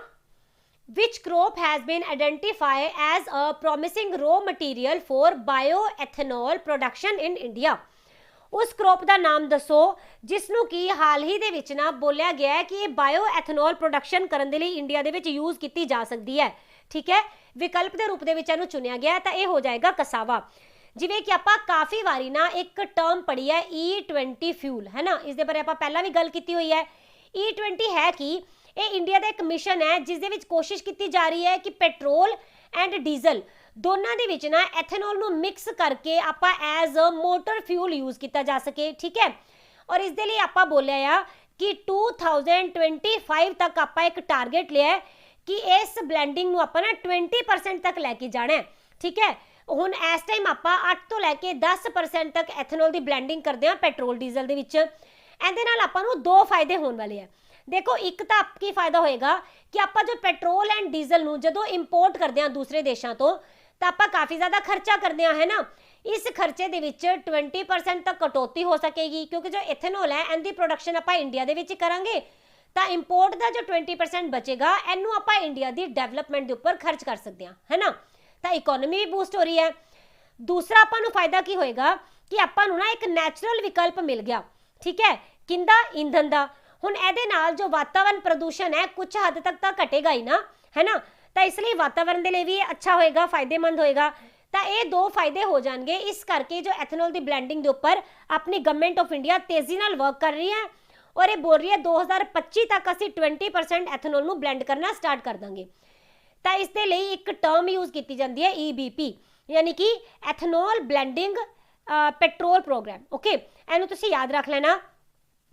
ਤਾਂ ਜੋ ਇਥਨੋਲ ਹੈ ਨਾ ਇਹਦੀ ਪਹਿਲਾਂ ਬਲੈਂਡਿੰਗ ਕਰਨ ਦੇ ਲਈ ਇਹਨਾਂ ਨੇ ਕੀ ਬੋਲਿਆ ਸੀ ਕਿ ਜੋ ਸ਼ੂਗਰ ਕੇਨ ਹੈ ਨਾ ਇਹਨੂੰ ਵਿਕਲਪ ਮੰਨਿਆ ਜਾ ਰਿਹਾ ਸੀ। ਓਕੇ, ਪਰ ਸ਼ੂਗਰ ਕੇਨ ਦੀ ਫਸਲ ਨੂੰ ਉਗਾਉਣ ਦੇ ਵਿੱਚ ਕਾਫੀ ਸਾਰੇ ਚੈਲੰਜਸ ਵੀ ਹੈਗੇ ਆ, ਇਸ ਲਈ ਇਹਨਾਂ ਨੇ ਬੋਲਿਆ ਹੁਣ ਸ਼ੂਗਰ ਕੇਨ ਦੀ ਜਗ੍ਹਾ ਤੇ ਆਪਾਂ ਕਸਾਵਾ ਨੂੰ ਯੂਜ਼ ਕਰ ਸਕਾਂਗੇ। ਔਰ ਇਹਦੀ ਘੋਸ਼ਣਾ ਕਿੰਨੇ ਕੀਤੀ ਹੈ? ICAR ਨੇ, ਜੋ ਕਿ central tuber crops research institute ਹੈ। ਇਹਨੇ ਆਪਣੇ ਐਕਸਪੈਰੀਮੈਂਟ ਦੇ ਵਿੱਚ ਬੋਲਿਆ ਕਿ ਜੋ ਕਸਾਵਾ ਹੈ ਨਾ ਇਹਦੇ ਵਿੱਚ ਬਹੁਤ ਜ਼ਿਆਦਾ ਮਾਤਰਾ ਦੇ ਵਿੱਚ ਮਿਲਦਾ ਹੈ ਸਟਾਰਚ। ਠੀਕ ਹੈ, ਔਰ ਇਹਦੀ ਸਾਂਭ ਸੰਭਾਲ ਜੋ ਹੈ ਜਾਂ ਫਿਰ ਇਹਨੂੰ ਉਗਾਉਣ ਦੀ ਜੋ ਪ੍ਰਕਿਰਿਆ ਹੈ ਇਹ ਵੀ ਬਹੁਤ ਜ਼ਿਆਦਾ ਈਜ਼ੀ ਹੈ, ਯਾਨੀ ਕਿ ਇਹਨੂੰ ਕਿਸੇ ਵੀ ਐਟਮੋਸਫੇਅਰ ਦੇ ਵਿੱਚ ਆਪਾਂ ਈਜ਼ੀਲੀ ਉਗਾ ਸਕਦੇ ਹਾਂ, ਜ਼ਿਆਦਾ ਮਿਹਨਤ ਵੀ ਨਹੀਂ ਕਰਨੀ ਪੈਣੀ। ਤਾਂ ਇਸ ਲਈ ਆਪਾਂ ਇਹਨੂੰ ਬਾਇਓ ਐਥਨੋਲ ਦੇ ਰੂਪ ਦੇ ਵਿੱਚ ਯੂਜ਼ ਕਰ ਸਕਦੇ ਹਾਂ। ਅਗਰ ਆਪਾਂ ਦੇਖੀਏ ਕਿ ਇਹ ਵਾਲਾ ਜੋ ਪ੍ਰੋਡਕਟ ਹੈ ਇਹਦਾ ਸਾਇੰਟੀਫਿਕ ਨੇਮ ਕੀ ਹੋ ਜਾਏਗਾ ਤਾਂ ਇਹ ਹੈ ਮੈਨੀਹੋਟ ਇਸਕਿਊਲੈਂਟਾ। ਠੀਕ ਹੈ, ਤਾਂ ਸਾਇੰਟੀਫਿਕ ਨੇਮ ਕਾਫੀ ਵਾਰੀ ਜੋ ਨਿਊਜ਼ ਦੇ ਵਿੱਚ ਹੁੰਦੀਆਂ ਨਾ ਕ੍ਰੌਪਸ ਜਾਂ ਬਿਮਾਰੀਆਂ ਉਹਨਾਂ ਦਾ ਪੁੱਛ ਲਿਆ ਜਾਂਦਾ ਹੈ, ਤੈਨੂੰ ਤੁਸੀਂ ਯਾਦ ਰੱਖ ਲੈਣਾ। Okay, who has been appointed as director at India's WTO mission। India ਦਾ ਜੋ WTO ਯਾਨੀ ਵਰਲਡ ਟ੍ਰੇਡ ਆਰਗੇਨਾਈਜੇਸ਼ਨ ਦਾ ਮਿਸ਼ਨ ਹੈ ਇਸ ਦੇ ਵਿੱਚ ਡਾਇਰੈਕਟਰ ਨੂੰ ਨਿਯੁਕਤ ਕੀਤਾ ਗਿਆ ਹਾਲ ਹੀ ਦੇ ਵਿੱਚ। ਇਹਨਾਂ ਦਾ ਨਾਮ ਦੱਸਣਾ ਹੈ, ਇਹ ਹੋ ਜਾਣਗੇ ਆਸ਼ੀਸ਼ ਚੰਦੋਰਕਰ ਜੀ। ਇਸ ਦੀ ਘੋਸ਼ਣਾ ਹਾਲ ਹੀ ਦੇ ਵਿੱਚ ਨਾ ਆਪਣੀ ਗਵਰਨਮੈਂਟ ਆਫ ਇੰਡੀਆ ਵੱਲੋਂ ਕੀਤੀ ਗਈ ਹੈ ਔਰ ਇਹ ਪਹਿਲੀ ਵਾਰੀ ਹੋਇਆ ਹੈ ਕਿ ਕਿਸੇ ਪ੍ਰਾਈਵੇਟ ਪਰਸਨ ਨੂੰ ਇਸ ਦਾ ਹੈਡ ਬਣਾਇਆ ਗਿਆ ਹੋਵੇ, ਡਾਇਰੈਕਟਰ ਬਣਾਇਆ ਗਿਆ ਹੋਵੇ। ਤਾਂ ਇਸ ਲਈ ਫਿਰ ਇਹ ਪਹਿਲੀ ਵਾਰੀ ਹੋਇਆ ਤਾਂ ਇੰਪੋਰਟੈਂਟ ਹੋ ਜਾਏਗਾ, ਹੈ ਨਾ। ਇਹਨਾਂ ਦੀ ਨਿਯੁਕਤੀ ਕੀਤੀ ਗਈ ਹੈ ਜੋ ਇਹ ਕੀਤੀ ਗਈ ਹੈ ਵਰਲਡ ਟ੍ਰੇਡ ਆਰਗੇਨਾਈਜੇਸ਼ਨ ਦੇ ਪਰਮਾਨੈਂਟ ਮਿਸ਼ਨ ਦੇ ਵਿੱਚ।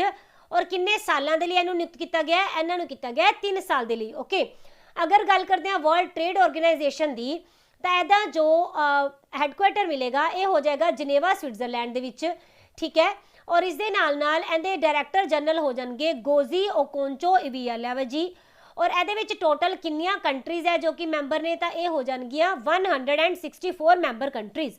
ਠੀਕ ਹੈ, ਔਰ ਇੰਡੀਆ ਨੇ ਇਹਨੂੰ ਕਦੋਂ ਜੁਆਇਨ ਕੀਤਾ ਸੀ ਤਾਂ ਇਹਨੇ ਆਪਰੇਸ਼ਨ ਸਟਾਰਟ ਕੀਤਾ ਆਪਣਾ 1995 ਦੇ ਵਿੱਚ। ਦੇਖੋ 1 ਜਨਵਰੀ 1995 ਤੇ ਇੰਡੀਆ ਨੇ ਵੀ 1995 ਦੇ ਵਿੱਚ ਹੀ ਇਹਨੂੰ ਜੁਆਇਨ ਕਰ ਲਿਆ ਸੀ, ਇਹ ਤੁਸੀਂ ਯਾਦ ਰੱਖ ਲੈਣਾ। ਓਕੇ, ਨੇਮ ਦਾ first Indian women to be appointed as a BA ਕੋਚਿਸ ਕਮੇਟੀ ਮੈਂਬਰ।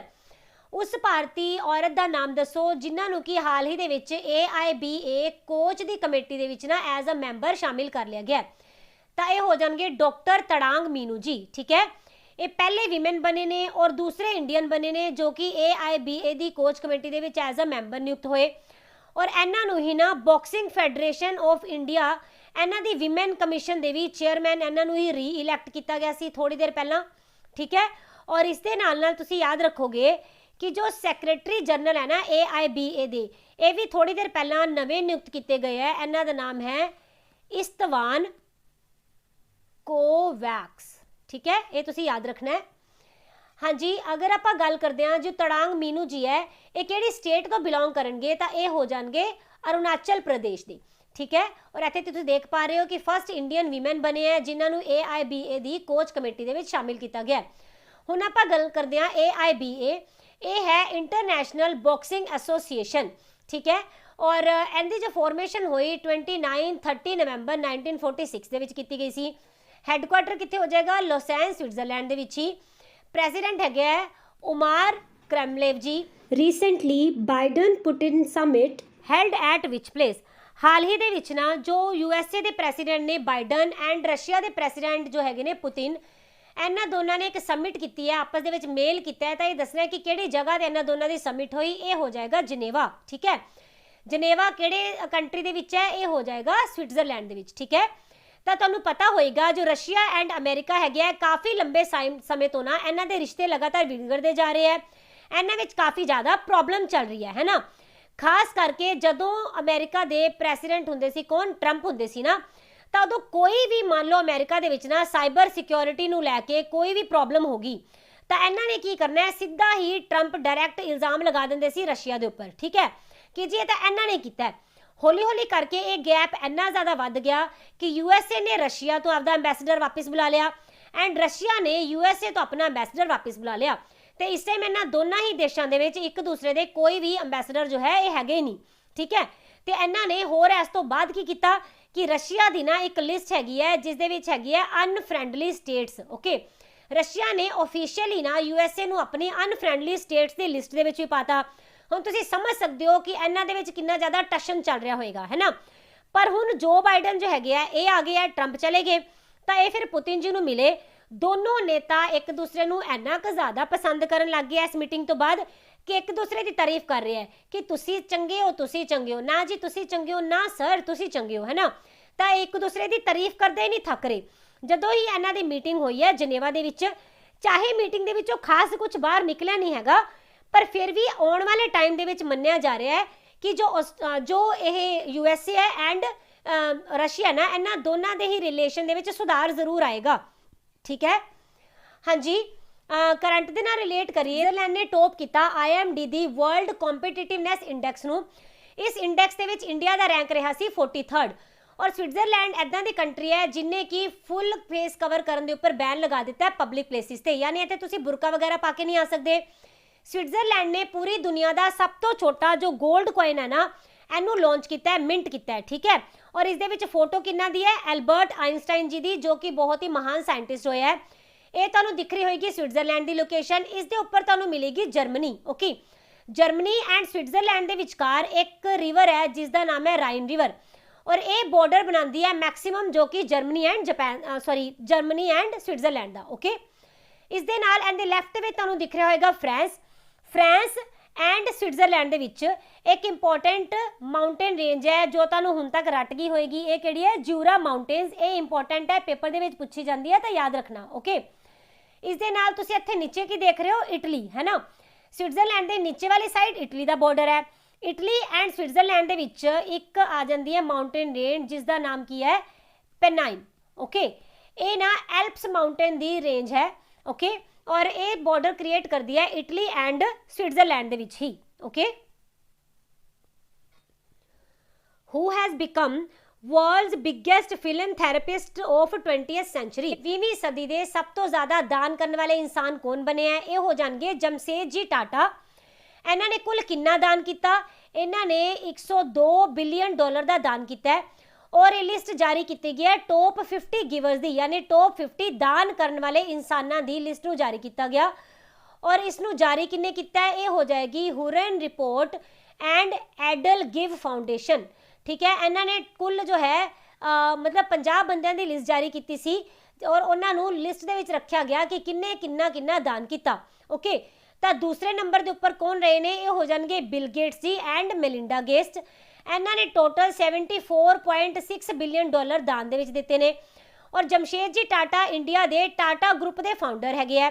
ਔਰ ਮੈਂ ਤੁਹਾਨੂੰ ਇੱਕ ਵਾਰੀ ਪਹਿਲਾਂ ਵੀ ਦੱਸਿਆ ਸੀ ਨਾ ਕਿ ਜੋ ਟਾਟਾ ਗਰੁੱਪ ਆਫ ਕੰਪਨੀ ਹੈ ਜਾਂ TCS ਹੈ, ਇਹਨਾਂ ਦੀ ਕਮਾਈ ਦਾ ਜ਼ਿਆਦਾਤਰ ਹਿੱਸਾ ਐਜੂਕੇਸ਼ਨ ਐਂਡ ਹੈਲਥ ਕੇਅਰ ਦੇ ਉੱਪਰ ਹੀ ਖਰਚ ਕਰ ਦਿੰਦੇ ਆ, ਹੈ ਨਾ। ਔਰ ਜਮਸ਼ੇਦਜੀ ਟਾਟਾ ਜੀ ਤੋਂ ਬਿਨਾ ਇੱਕ ਹੋਰ ਇਦਾਂ ਦੇ ਇੰਡੀਅਨ ਹੋ ਜਾਣਗੇ ਜਿਨ੍ਹਾਂ ਨੂੰ ਕਿ ਇਸ ਟੌਪ 50 ਦੇ ਵਿੱਚ ਸ਼ਾਮਿਲ ਕੀਤਾ ਗਿਆ। ਉਹ ਕੌਣ ਨੇ? ਆਜ਼ਿਮ ਪ੍ਰੇਮ ਜੀ। ਤੇ ਇਹ ਕਿੰਦੇ ਨਾਲ ਰਿਲੇਟ ਕਰਦੇ ਆ? ਕਿਹੜੀ ਕੰਪਨੀ ਨਾਲ? ਇਹ ਹੋ ਜਾਣਗੇ ਵਿਪਰੋ ਦੇ ਨਾਲ। ओके।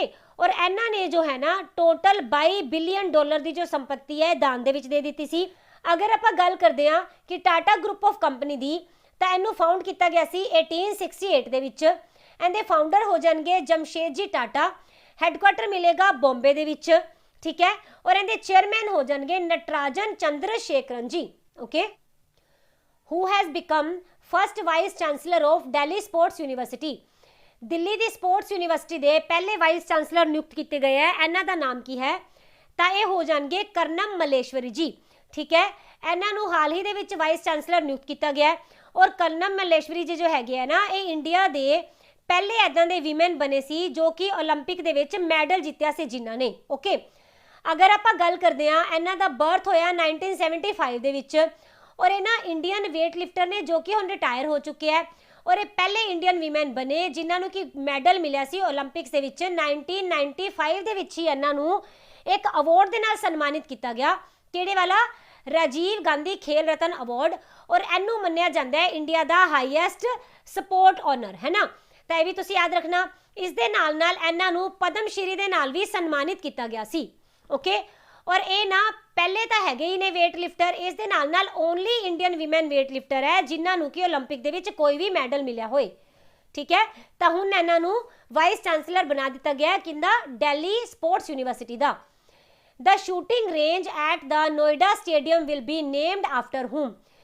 ਕਿਸ ਦੇ ਨਾਮ ਦੇ ਉੱਪਰ ਨਾ ਨੋਇਡਾ ਦੀ ਜੋ ਸ਼ੂਟਿੰਗ ਰੇਂਜ ਹੈ ਇਹਦਾ ਕੀ ਬਣਾਇਆ ਜਾਏਗਾ? ਨਾਮ ਰੱਖਿਆ ਜਾਏਗਾ। ਤਾਂ ਇਹ ਹੋ ਜਾਏਗਾ ਚੰਦਰੋ ਤੋਮਾਰ, ਓਕੇ। ਇਹ ਹਲੇ ਰੱਖਿਆ ਜਾਣਾ ਹੈ, ਓਕੇ। ਇਹਨਾਂ ਨੂੰ ਨਾ ਸ਼ੂਟਿੰਗ ਦਾਦੀ ਦੇ ਨਾਮ ਦੇ ਨਾਲ ਵੀ ਜਾਣਦੇ ਆ। ਇਹਨਾਂ ਨੇ 60 ਸਾਲ ਦੀ ਉਮਰ ਦੇ ਵਿੱਚ ਪਹਿਲੀ ਵਾਰ ਆਪਣੇ ਹੱਥ ਦੇ ਵਿੱਚ ਗਨ ਪਕੜੀ ਸੀ ਜਦੋਂ ਕਿ ਇੱਕ ਆਮ ਇਨਸਾਨ ਰਿਟਾਇਰਮੈਂਟ ਲੈ ਲੈਂਦਾ ਹੈ ਨਾ। ਉਦੋਂ ਇਹਨਾਂ ਨੇ ਆਪਣੇ ਕਰੀਅਰ ਦੀ ਸ਼ੁਰੂਆਤ ਕੀਤੀ। ਇਹਨੂੰ ਬੋਲਦੇ ਆ ਸਪਿਰਿਟ, ਠੀਕ ਹੈ। ਔਰ ਇਹਨਾਂ ਨੇ ਸਿਰਫ ਗਨ ਪਕੜੀ ਹੀ ਨਹੀਂ ਬਲਕਿ ਕਿੰਨੇ ਹੀ ਕੰਪੀਟੀਸ਼ਨ ਵਿੱਚ ਪਾਰਟਿਸਿਪੇਟ ਕੀਤਾ। ਸਿਰਫ ਪਾਰਟਿਸਿਪੇਟ ਹੀ ਨਹੀਂ ਕੀਤਾ ਬਲਕਿ ਨੈਸ਼ਨਲ ਲੈਵਲ ਦੇ ਕਈ ਚੈਂਪੀਅਨਸ਼ਿਪਸ ਨੂੰ ਇਹਨਾਂ ਨੇ ਜਿੱਤਿਆ ਵੀ ਹੈ, ਓਕੇ। ਤਾਂ ਇਹਨਾਂ ਦੀ ਜ਼ਿੰਦਗੀ ਤੇ ਆਧਾਰਿਤ ਇੱਕ ਮੂਵੀ ਬਣੀ ਜਿਸ ਦਾ ਨਾਮ ਹੈ सांड की आंख, ਠੀਕ ਹੈ। ਔਰ ਇਹਨਾਂ ਦੀ ਨਾ ਹਾਲ ਹੀ ਦੇ ਵਿੱਚ 30 ਅਪ੍ਰੈਲ ਨੂੰ ਕੋਵਿਡ ਕਰਕੇ ਡੈਥ ਹੋ ਗਈ। ਇਹਨਾਂ ਨੂੰ ਕਮੈਮੋਰੇਟ ਕਰਨ ਦੇ ਲਈ, ਟ੍ਰਿਬਿਊਟ ਦੇਣ ਦੇ ਲਈ ਨਹੀਂ ਨਾ ਨੋਇਡਾ ਦੀ ਸ਼ੂਟਿੰਗ ਰੇਂਜ ਦਾ ਨਾਮ ਇਹਨਾਂ ਦੇ ਨਾਮ ਦੇ ਉੱਪਰ ਰੱਖਣ ਦੀ ਸਿਫਾਰਿਸ਼ ਕੀਤੀ ਹੈ ਯੂਪੀ ਗਵਰਨਮੈਂਟ ਨੇ, ਠੀਕ ਹੈ। ਔਰ ਜੋ ਇੱਥੇ ਦੇ ਸੀਐਮ ਹੈਗੇ ਆ ਯੂਪੀ ਦੇ, ਇਹਨਾਂ ਨੇ ਕੀ ਬੋਲਿਆ ਕਿ ਵਿਮਨ ਐਮਪਾਵਰਮੈਂਟ ਨੂੰ ਲੈ ਕੇ ਅਸੀਂ ਨਾ ਇੱਕ ਮਿਸ਼ਨ ਚਲਾ ਰਹੇ ਹਾਂ ਜਿਸ ਦਾ ਨਾਮ ਹੈ ਮਿਸ਼ਨ ਸ਼ਕਤੀ, ਓਕੇ। ਔਰ ਐਸੇ ਪ੍ਰੋਗਰਾਮ ਦੇ ਅੰਡਰ ਹੀ ਅਸੀਂ ਇਹ ਨਾਮ ਨੂੰ ਚੇਂਜ ਕਰਨ ਦਾ ਜੋ ਲਾਈਨ ਦੇ ਵਿੱਚ ਰੱਖਿਆ ਆ, ਠੀਕ ਹੈ, ਤਾਂ ਕਿ ਜੋ ਇਹ ਵਾਲੀਆਂ ਵਿਮਨ ਹੈ ਨਾ ਇਹਨਾਂ ਨੂੰ ਟ੍ਰਿਬਿਊਟ ਕੀਤਾ ਜਾ ਸਕੇ, ਓਕੇ। ਤਾਂ ਜੋ ਚੰਦਰੋ ਤੋਮਾਰ ਜੀ ਹੈ ਇਹਨਾਂ ਦਾ ਜੋ ਪਿੰਡ ਹੈ ਇਹ ਕਿਹੜਾ ਹੋ ਜਾਏਗਾ? ਇਹ ਹੈਗਾ ਜੋਰੀ ਪਿੰਡ, ਠੀਕ ਹੈ, ਜੋ ਕਿ ਭਾਗਲਪਾੜ ਨਾਮ ਦੀ ਜਗ੍ਹਾ ਦੇ ਵਿੱਚ ਹੈ। ਅਗਰ ਆਪਾਂ ਗੱਲ ਕਰਦੇ ਹਾਂ ਕਿ ਜੋ ਮਿਸ਼ਨ ਸ਼ਕਤੀ ਹੈ ਇਹ ਕੀ ਹੈ, ਤਾਂ ਇਹ ਨਾ ਯੂਪੀ ਦੇ ਸੀਐਮ ਨੇ ਨਾ ਯੋਗੀ ਆਦਿੱਤਿਆਨਾਥ ਜੀ, ਉਹਨਾਂ ਨੇ ਸਟਾਰਟ ਕੀਤਾ ਸੀ ਮਹਿਲਾਵਾਂ ਦੀ ਸੁਰੱਖਿਆ ਤੇ ਸਸ਼ਕਤੀਕਰਨ ਦੇ ਲਈ, ਠੀਕ ਹੈ। ਇਹਨਾਂ ਨੇ ਸਟਾਰਟ ਕੀਤਾ ਇਹਨੂੰ ਬਲਰਾਮਪੁਰ ਨਾਮ ਦੇ ਜ਼ਿਲ੍ਹੇ ਤੋਂ। ਤਾਂ ਇਹ ਬਲਰਾਮਪੁਰ ਤੋਂ ਹੀ ਕਿਉਂ ਸ਼ੁਰੂ ਹੋਇਆ ਸੀ? ਕਿਉਂਕਿ ਇਹ ਉਹੀ ਜਗ੍ਹਾ ਹੈ ਜਿੱਥੇ ਇੱਕ ਸਕੂਲ ਸਟੂਡੈਂਟ ਦੇ ਨਾਲ ਗੈਂਗ ਰੇਪ ਕੀਤਾ ਗਿਆ ਸੀ ਔਰ ਇਸ ਦੇ ਦੌਰਾਨ ਉਹਦੀ ਮੌਤ ਹੋ ਗਈ ਸੀ। ਇਸ ਵਾਸਤੇ ਇਹਨਾਂ ਨੇ ਐਸੇ ਜਗ੍ਹਾ ਤੋਂ ਬਲਰਾਮਪੁਰ ਤੋਂ ਹੀ ਇਸ ਮਿਸ਼ਨ ਸ਼ਕਤੀ ਦੀ ਸ਼ੁਰੂਆਤ ਕੀਤੀ ਸੀ, ਓਕੇ। ਹਾਂਜੀ, ਕਰੰਟ ਨਾਲ ਰਿਲੇਟ ਕਰੀਏ ਤਾਂ ਜੋ ਹਰਿਆਣਾ ਹੈ ਇਹਨੇ ਪੈਰਾਗਲਾਈਡਿੰਗ ਕਲੱਬ ਜੋ ਹੈ ਆਪਣਾ ਇਹਦਾ ਨਾਮ ਮਿਲਖਾ ਸਿੰਘ ਜੀ ਦੇ ਨਾਮ ਦੇ ਉੱਪਰ ਰੱਖਣ ਦੀ ਘੋਸ਼ਣਾ ਕਰ ਦਿੱਤੀ ਹੈ। ਇਸ ਦੇ ਨਾਲ ਨਾਲ ਜੋ ਮੁੱਲਾਂਪੁਰ ਇੰਟਰਨੈਸ਼ਨਲ ਕ੍ਰਿਕਟ ਸਟੇਡੀਅਮ ਹੈ ਇਹਦਾ ਨਾਮ ਰੱਖਿਆ ਜਾ ਰਿਹਾ ਹੈ ਮਹਾਰਾਜਾ ਯਾਦਵਿੰਦਰ ਸਿੰਘ ਜੀ ਦੇ ਨਾਮ ਦੇ ਉੱਪਰ। ਔਰ ਜੋ ਮੋਹਾਲੀ ਇੰਟਰਨੈਸ਼ਨਲ ਹਾਕੀ ਸਟੇਡੀਅਮ ਹੈ ਇਹਨਾਂ ਦਾ ਨਾਮ ਰੱਖਿਆ ਜਾਏਗਾ ਬਲਬੀਰ ਸਿੰਘ ਸੀਨੀਅਰ ਜੀ ਦੇ ਨਾਮ ਦੇ ਉੱਪਰ, okay. Which organization announced to set up a nano urea plant in Argentina? उस ऑर्गेनाइजेशन ਦਾ ਨਾਮ ਦੱਸੋ ਜਿਸਨੇ ਅਨਾਉਂਸ ਕੀਤਾ ਹੈ ਕਿ ਆਪਣਾ ਨੈਨੋ ਯੂਰੀਆ ਪਲਾਂਟ ਅਰਜਨਟੀਨਾ ਦੇ ਵਿੱਚ ਲਗਾਣਗੇ। ਤਾਂ ਇਹ ਹੋ ਜਾਏਗਾ ਇਫਕੋ। ਇਫਕੋ ਮਤਲਬ Indian farmer fertiliser cooperative limited. ਇਹ ਦੁਨੀਆ ਦਾ ਸਭ ਤੋਂ ਵੱਡਾ ਫਰਟੀਲਾਈਜ਼ਰ ਕੋਆਪਰੇਟਿਵ ਹੈ। ਇਹਨੇ ਇਸ ਤੋਂ ਪਹਿਲਾਂ ਵੀ ਇੱਕ ਜਗ੍ਹਾ ਹੈ ਜਿੱਥੇ ਆਪਣਾ ਨੈਨੋ ਯੂਰੀਆ ਪਲਾਂਟ ਲਗਾਇਆ ਸੀ, ਉਸ ਦਾ ਨਾਮ ਹੈ ਬ੍ਰਾਜ਼ੀਲ, ਓਕੇ। ਦੂਸਰੇ ਨੰਬਰ ਤੇ ਹੁਣੇ ਕਿੱਥੇ ਲਗਾਉਣ ਜਾ ਰਿਹਾ ਹੈ? ਅਰਜਨਟੀਨਾ ਦੇ ਵਿੱਚ ਹੀ, ਓਕੇ। ਔਰ ਇਸ ਦੇ ਨਾਲ ਨਾਲ ਯਾਦ ਰੱਖੋਗੇ ਕਿ ਜੋ ਕਰੰਟ ਦੇ ਵਿੱਚ ਨਾ ਇਫਕੋ ਨਾਮ ਦੀ ਜੋ ਆਰਗੇਨਾਈਜੇਸ਼ਨ ਹੈ ਇਹਨੇ ਕੀ ਕੀਤਾ ਸੀ? ਪੂਰੀ ਦੁਨੀਆ ਦਾ ਪਹਿਲਾ ਨੈਨੋ ਯੂਰੀਆ ਲਿਕੁਇਡ ਵੀ ਲਾਂਚ ਕੀਤਾ ਸੀ। ਔਰ ਇਸੇ ਕਰਕੇ ਹੀ ਇਹ ਨੈਨੋ ਯੂਰੀਆ ਪਲਾਂਟਸ ਲਗਾਏ ਜਾ ਰਹੇ ਹੈ। ਬ੍ਰਾਜ਼ੀਲ ਵਿੱਚ ਪਹਿਲਾਂ ਲੱਗਿਆ ਔਰ ਹੁਣ ਲੱਗ ਰਿਹਾ ਅਰਜਨਟੀਨਾ ਦੇ ਵਿੱਚ, ਓਕੇ। ਅਗਰ ਆਪਾਂ ਮੈਪ ਦੇ ਵਿੱਚ ਅਰਜਨਟੀਨਾ ਦੀ ਲੋਕੇਸ਼ਨ ਦੇਖਾਂਗੇ ਤਾਂ ਲੈਫਟ ਤੇ ਤੁਹਾਨੂੰ ਅਰਜਨਟੀਨਾ ਦਿਖ ਰਿਹਾ ਹੋਏਗਾ। ਇਹ ਕਿਹੜੀ ਕੰਟੀਨੈਂਟ ਦੇ ਵਿੱਚ ਆ ਜਾਂਦਾ ਹੈ? ਤਾਂ ਇਹ ਹੈ ਸਾਊਥ ਅਮਰੀਕਾ ਦੇ ਵਿੱਚ, ਠੀਕ ਹੈ। ਔਰ ਇਹ ਸਾਊਥ ਅਮਰੀਕਾ ਦੀ ਸੈਕਿੰਡ ਲਾਰਜੈਸਟ ਕੰਟਰੀ ਹੈ ਲੈਂਡ ਏਰੀਆ ਦੇ ਟਰਮ ਤੋਂ ਦੇਖੀਏ ਤਾਂ। ਪਹਿਲੇ ਨੰਬਰ ਤੇ ਕਿਹੜੀ ਆ ਜਾਏਗੀ? Brazil, okay. ਔਰ ਇਹਦਾ ਤੁਸੀਂ ਸਭ ਤੋਂ ਨੀਚੇ ਵਾਲਾ ਪਾਰਟ ਦੇਖੋ, ਇਹ ਵਾਲਾ ਇੱਥੇ ਹੈਗਾ ਹੈ ਟੈਰੀਆ ਡੈਲ ਫਿਊਜੇ, ਹੈ ਨਾ। ਇਸ ਪਾਰਟ ਦੇ ਵੀ ਅਗਰ ਆਪਾਂ ਇਹਦਾ ਸਦਰਨ ਮੋਸਟ ਪਾਰਟ ਦੇਖਾਂਗੇ ਨਾ, ਬਿਲਕੁਲ ਇਹ ਵਾਲਾ ਪਿਨ ਪੁਆਇੰਟ, ਤਾਂ ਇਹਨੂੰ ਬੋਲਿਆ ਜਾਂਦਾ ਹੈ ਕੇਪ ਆਫ ਹੌਰਨ, ਠੀਕ ਹੈ। ਇਹਨੂੰ ਤੁਸੀਂ ਯਾਦ ਰੱਖਣਾ। ਐਂਡ ਇਹਦੀ ਜੋ ਕੈਪੀਟਲ ਹੈ ਇਹ ਹੈਗੀ ਹੈ ਬੀ ਏਰੀਸ। ਐਂਡ ਪ੍ਰੈਸੀਡੈਂਟ ਕੌਣ ਹੋ ਜਾਣਗੇ? ਇਹ ਹੋ ਜਾਣਗੇ ਐਲਬਰਟ ਫਰਨੈਂਡਸ ਜੀ। ਕਰੰਸੀ ਹੋ ਜਾਏਗੀ ਪੀਸੋ। ਐਂਡ ਕਰੰਟ ਨਾਲ ਰਿਲੇਟ ਕਰੀਏ ਤਾਂ ਇਹ ਪਹਿਲੀ ਇੱਦਾਂ ਦੀ ਕੰਟਰੀ ਹੈ ਜਿਸਨੇ ਕਿ ਅਪਰੂਵ ਕੀਤਾ ਜੈਨੇਟਿਕਲੀ ਮੋਡੀਫਾਈਡ ਵੀਟ ਨੂੰ, all right. Which state minister offered a cash prize of rupees 1 lakh for parents with most children? ਇਹਦੇ ਵਿੱਚ ਪੁੱਛਿਆ ਕਿ ਉਸ ਸਟੇਟ ਦਾ ਨਾਮ ਦੱਸੋ ਜਿਸ ਦੇ ਕਿ ਮਿਨਿਸਟਰ ਨੇ ਬੋਲਿਆ ਅਸੀਂ ਨਾ 1 ਲੱਖ ਰੁਪਏ ਤੁਹਾਨੂੰ ਦੇਵਾਂਗੇ, ਕਿਹੜੇ ਪੇਰੈਂਟਸ ਨੂੰ? ਜਿਹੜੇ ਸਭ ਤੋਂ ਜ਼ਿਆਦਾ ਬੱਚੇ ਪੈਦਾ ਕਰਨਗੇ, ਠੀਕ ਹੈ। ਤਾਂ ਇਹ ਹੋ ਜਾਏਗਾ ਮਿਜ਼ੋਰਮ। ਜਦੋਂ ਮੈਂ ਨਿਊਜ਼ ਪੜ੍ਹੀ, ਉਹ ਵੀ ਕਿਹੜੀ ਨਿਊਜ਼ਪੇਪਰ ਦੇ ਵਿੱਚ? ਦ ਹਿੰਦੂ ਵਿੱਚ, ਤਾਂ ਮੈਨੂੰ ਲੱਗਿਆ ਕਿ ਨਹੀਂ ਮੈਂ ਸ਼ਾਇਦ ਇਹਨੂੰ ਗਲਤ ਪੜ੍ਹ ਰਹੀ ਹਾਂ, ਬਟ ਨਹੀਂ, ਦਿਸ ਵਾਜ਼ ਦ ਐਗਜ਼ੈਕਟ ਨਿਊਜ਼। ਇਹ ਬਿਲਕੁਲ ਸਹੀ ਹੈ ਕਿ 1 ਲੱਖ ਰੁਪਏ ਉਹਨਾਂ ਪੇਰੈਂਟਸ ਨੂੰ ਦਿੱਤੇ ਜਾਣੇ ਆ ਜਿਹੜੇ ਜ਼ਿਆਦਾ ਬੱਚੇ ਪੈਦਾ ਕਰਨਗੇ, ਓਕੇ। ਤਾਂ ਹੈਗੀ ਵੀ ਦ ਹਿੰਦੂ ਵਿੱਚ ਸੀ, ਤਾਂ ਮੈਨੂੰ ਲੱਗਿਆ ਕਿ ਕਵਰ ਜ਼ਰੂਰ ਕਰਨੀ ਚਾਹੀਦੀ ਹੈ। ਤਾਂ ਇਹ ਅਨਾਉਂਸਮੈਂਟ ਕੀਤੀ ਗਈ ਹੈ ਮਿਜ਼ੋਰਮ ਦੇ sports, youth affair and tourism minister, ਜਿਨ੍ਹਾਂ ਦਾ ਨਾਮ ਹੈ ਰੋਬਰਟ ਰੋਮਾਵੀਆ, ਓਕੇ। ਇਹਨਾਂ ਨੇ ਕੀਤੀ। ਇਹ ਫਾਦਰਸ ਡੇ ਦੇ ਉੱਪਰ ਨਾ ਸਪੀਚ ਦੇ ਰਹੇ ਸੀਗੇ ਔਰ ਸਾਰੇ ਜੋ ਨੇ ਬੜੇ ਪਿਆਰ ਨਾਲ ਬੈਠ ਕੇ ਇਹਨਾਂ ਨੂੰ ਸੁਣ ਰਹੇ ਸੀ। ਇੱਕਦਮ ਇਹਨਾਂ ਨੇ ਕੀ ਬੰਬ ਫੋੜਿਆ, ਇਹਨਾਂ ਨੇ ਅਨਾਉਂਸਮੈਂਟ ਕੀਤੀ ਕਿ ਸਟੇਟ ਦੇ ਵਿੱਚ ਜੋ ਵੀ ਜ਼ਿਆਦਾ ਬੱਚੇ ਪੈਦਾ ਕਰੇਗਾ ਅਸੀਂ ਉਹਨਾਂ ਨੂੰ ਨਾ ਜੀ 1 ਲੱਖ ਰੁਪਏ ਦਾ ਇਨਸੈਂਟਿਵ ਦੇਵਾਂਗੇ। ਛੋਟੀ ਮੋਟੀ ਰਕਮ ਨਹੀਂ ਹੈ। ਔਰ ਹੋਰ ਸੁਣੋ, ਇਸ ਦੇ ਨਾਲ ਨਾਲ ਇਹਨਾਂ ਨੇ ਕੀ ਬੋਲਿਆ ਕਿ 1 ਲੱਖ ਰੁਪਏ ਤਾਂ ਦੇਣਾ ਹੀ ਹੈ, ਉਹਦੇ ਨਾਲ ਨਾਲ ਅਸੀਂ ਇੱਕ ਸਰਟੀਫਿਕੇਟ ਵੀ ਦੇਵਾਂਗੇ ਔਰ ਇੱਕ ਟਰੋਫੀ ਵੀ ਦੇਵਾਂਗੇ। ਮੈਨੂੰ ਸਮਝ ਨਹੀਂ ਆ ਰਹੀ ਕਿਹੜੀ ਐਦਾਂ ਦੀ ਵਰਲਡ ਦੀ ਵੋਰ ਹੈ ਜਿੱਤ ਕੇ ਆ ਰਹੇ ਹੈ ਕਿ ਇਹਨਾਂ ਨੂੰ ਟਰੋਫੀ ਦੇਣ ਦੀ ਜ਼ਰੂਰਤ ਪਏਗੀ, ਹੈ ਨਾ। ਅਜੀਬ ਜੀ ਯੋਜਨਾ ਹੈ ਵੈਸੇ, ਹੈ ਨਾ। ਤੇ ਜੇ ਐਦਾਂ ਦੀ ਯੋਜਨਾਵਾਂ ਬਾਕੀ ਸਟੇਟਸ ਵੀ ਲੈ ਕੇ ਆਉਣ ਲੱਗ ਜਾਣ ਤਾਂ ਆਪਾਂ ਚਾਈਨਾ ਨੂੰ ਬੜੀ ਜਲਦੀ ਪੋਪੂਲੇਸ਼ਨ ਦੇ ਮਾਮਲੇ ਦੇ ਪਿੱਛੇ ਛੱਡ ਦਾਂਗੇ। ਇੱਕ ਪਾਸੇ ਤਾਂ ਸਰਕਾਰਾਂ ਕੀ ਕਰ ਰਹੀਆਂ, ਆਬਾਦੀ ਨੂੰ ਘਟਣ ਦੀਆਂ ਯੋਜਨਾਵਾਂ ਲੈ ਕੇ ਆ ਰਹੀਆਂ। ਜਿਵੇਂ ਕਿ ਆਪਾਂ ਪੜ੍ਹਿਆ ਕਿ ਅਸਾਮ ਇੱਕ ਯੋਜਨਾ ਲੈ ਕੇ ਆ ਰਹੀ ਹੈ ਜਿਸ ਦੇ ਵਿੱਚ ਬੋਲਿਆ ਕਿ 2 ਬੱਚੇ ਹੀ ਪੈਦਾ ਕਰੋ ਨਹੀਂ ਤਾਂ ਤੁਹਾਨੂੰ ਗਵਰਨਮੈਂਟ ਜੌਬਸ ਨਹੀਂ ਮਿਲਣਗੀਆਂ, ਹੈ ਨਾ। ਇਸ ਦੇ ਨਾਲ ਯੂਪੀ ਨੇ ਵੀ 2 ਚਾਈਲਡ ਪਾਲਿਸੀ ਨੂੰ ਹੁਣੇ ਹਾਲ ਦੇ ਵਿੱਚ ਲਾਗੂ ਕੀਤਾ ਹੈ। ਤੇ ਦੂਜੇ ਪਾਸੇ ਇਹੋ ਜਿਹੀਆਂ ਅਤਰੰਗੀਆਂ ਅਨਾਉਂਸਮੈਂਟ ਕਰੀ ਜਾਂਦੇ ਆ ਮਿਜ਼ੋਰਮ ਦੇ ਮਿਨਿਸਟਰਸ, ਹੈ ਨਾ। ਹੁਣ ਸਵਾਲ ਇਹ ਬਣਦਾ ਹੈ ਕਿ ਇਹਨਾਂ ਨੇ ਅਨਾਉਂਸਮੈਂਟ ਕੀਤੀ ਕਾਹਨੂੰ ਹੈ? ਕਿਉਂਕਿ ਜੋ ਮਿਜ਼ੋਰਮ ਹੈ ਨਾ, ਇਹ ਰੋਬਰਟ ਜੀ ਦੇ ਅਨੁਸਾਰ ਕੀ ਹੈ ਕਿ ਮਿਜ਼ੋਰਮ ਦੀ ਆਬਾਦੀ ਲਗਾਤਾਰ ਘਟਦੀ ਜਾ ਰਹੀ ਹੈ। ਇੱਥੇ ਦੀ ਪੋਪੂਲੇਸ਼ਨ ਡੈਂਸਿਟੀ ਦੀ ਅਗਰ ਆਪਾਂ ਗੱਲ ਕਰਾਂਗੇ, ਸਿਰਫ 52% ਜੋ ਹੈ ਨਾ ਇਹ ਪਰ ਸਕੁਅਰ ਕਿਲੋਮੀਟਰ ਦੇ ਏਰੀਆ ਦੇ ਵਿੱਚ ਰਹਿੰਦੇ ਨੇ, ਠੀਕ ਹੈ। ਅਗਰ ਆਪਾਂ ਓਵਰਆਲ ਇੰਡੀਆ ਦੀ ਗੱਲ ਕਰਦੇ ਹਾਂ ਤਾਂ 382% ਹੈ ਜੋ ਕਿ ਪਰ ਸਕੁਅਰ ਕਿਲੋਮੀਟਰ ਏਰੀਆ ਦੇ ਵਿੱਚ ਰਹਿੰਦੇ ਆ। ਤਾਂ ਇਸ ਦੇ ਮੁਕਾਬਲੇ ਇਹਨਾਂ ਦੀ ਡੈਂਸਿਟੀ ਬਹੁਤ ਜ਼ਿਆਦਾ ਘੱਟ ਹੈ, ਠੀਕ ਹੈ। ਤਾਂ ਇਸੇ ਕਰਕੇ ਜਨਸੰਖਿਆ ਦੀ ਕਮੀ ਕਰਕੇ ਜੋ ਰਾਜ ਦਾ ਵਿਕਾਸ ਹੈ ਨਾ, ਰੋਬਰਟ ਜੀ ਕਹਿ ਰਹੇ ਹੈ ਕਿ ਬਹੁਤ ਜ਼ਿਆਦਾ ਘਟਦਾ ਜਾ ਰਿਹਾ, ਠੀਕ ਹੈ। ਇਸ ਕਰਕੇ ਇਹਨਾਂ ਨੇ ਇਸ ਨੂੰ ਅਨਾਉਂਸ ਕੀਤਾ ਹੈ, ਆਲਰਾਈਟ। ਅਗਰ ਕੈਪੀਟਲ ਦੇਖਾਂਗੇ ਤਾਂ ਇਹਦੀ ਹੋ ਜਾਏਗੀ ਐਜ਼ਵਾਲ। ਸੀਐਮ ਰਹਿਣਗੇ ਜ਼ੋਰਾਮ ਥਾਂਗਾ ਜੀ। ਗਵਰਨਰ ਹੋ ਜਾਣਗੇ PS ਸ੍ਰੀਧਰਨ ਪਿੱਲੇ ਜੀ। ਹੂ ਵਨ ਵਰਲਡਸ ਟੈਸਟ ਚੈਂਪੀਅਨਸ਼ਿਪ? ਆਪਾਂ ਦੱਸਣਾ ਹੈ ਕਿ ਹਾਲ ਹੀ ਦੇ ਵਿੱਚ ਨਾ ਕ੍ਰਿਕਟ ਦੀ ਵਰਲਡ ਚੈਂਪੀਅਨਸ਼ਿਪ ਨੂੰ ਆਰਗੇਨਾਈਜ਼ ਕੀਤਾ ਗਿਆ। ਤਾਂ ਇਸ ਨੂੰ ਕਿਸਨੇ ਜਿੱਤਿਆ? ਇਸ ਦਾ ਆਨਸਰ ਹੋ ਜਾਏਗਾ ਨਿਊਜ਼ੀਲੈਂਡ। ਨਿਊਜ਼ੀਲੈਂਡ ਨੇ ਇੰਡੀਆ ਨੂੰ ਫਾਈਨਲ ਵਿੱਚ ਹਰਾ ਕੇ ਵਰਲਡ ਟੈਸਟ ਚੈਂਪੀਅਨਸ਼ਿਪ ਆਪਣੇ ਨਾਮ ਕਰ ਲਈ। ਇਸ ਤਰ੍ਹਾਂ ਨਿਊਜ਼ੀਲੈਂਡ ਨੇ ਪਹਿਲੀ ਵਾਰੀ ICC ਜੋ ਵਰਲਡ ਟੈਸਟ ਚੈਂਪੀਅਨਸ਼ਿਪ ਹੈ ਇਹਨੂੰ ਆਪਣੇ ਨਾਮ ਕਰਕੇ ਇਤਿਹਾਸ ਸਿਰਜ ਦਿੱਤਾ ਹੈ, ਠੀਕ ਹੈ। ਇਸ ਦੇ ਵਿੱਚ ਜੋ ਕਾਇਲ ਜੈਮਿਨਸਨ ਜੀ ਹੈਗੇ ਆ, ਇਹਨਾਂ ਨੂੰ ਚੁਣਿਆ ਗਿਆ ਮੈਨ ਆਫ ਦਾ ਮੈਚ, ਠੀਕ ਹੈ, ਯਾਨੀ ਕਿ ਪਲੇਅਰ ਆਫ ਦਾ ਮੈਚ। ਅਗਰ ਆਪਾਂ ਗੱਲ ਕਰਦੇ ਹਾਂ ਨਿਊਜ਼ੀਲੈਂਡ ਦੀ ਤਾਂ ਇਹਦੀ ਜੋ ਕੈਪੀਟਲ ਹੈ ਹੋ ਜਾਏਗੀ ਵੈਲਿੰਗਟਨ। PM ਰਹਿਣਗੇ ਜੈਸਿੰਡਾ ਅਰਡਨ ਜੀ।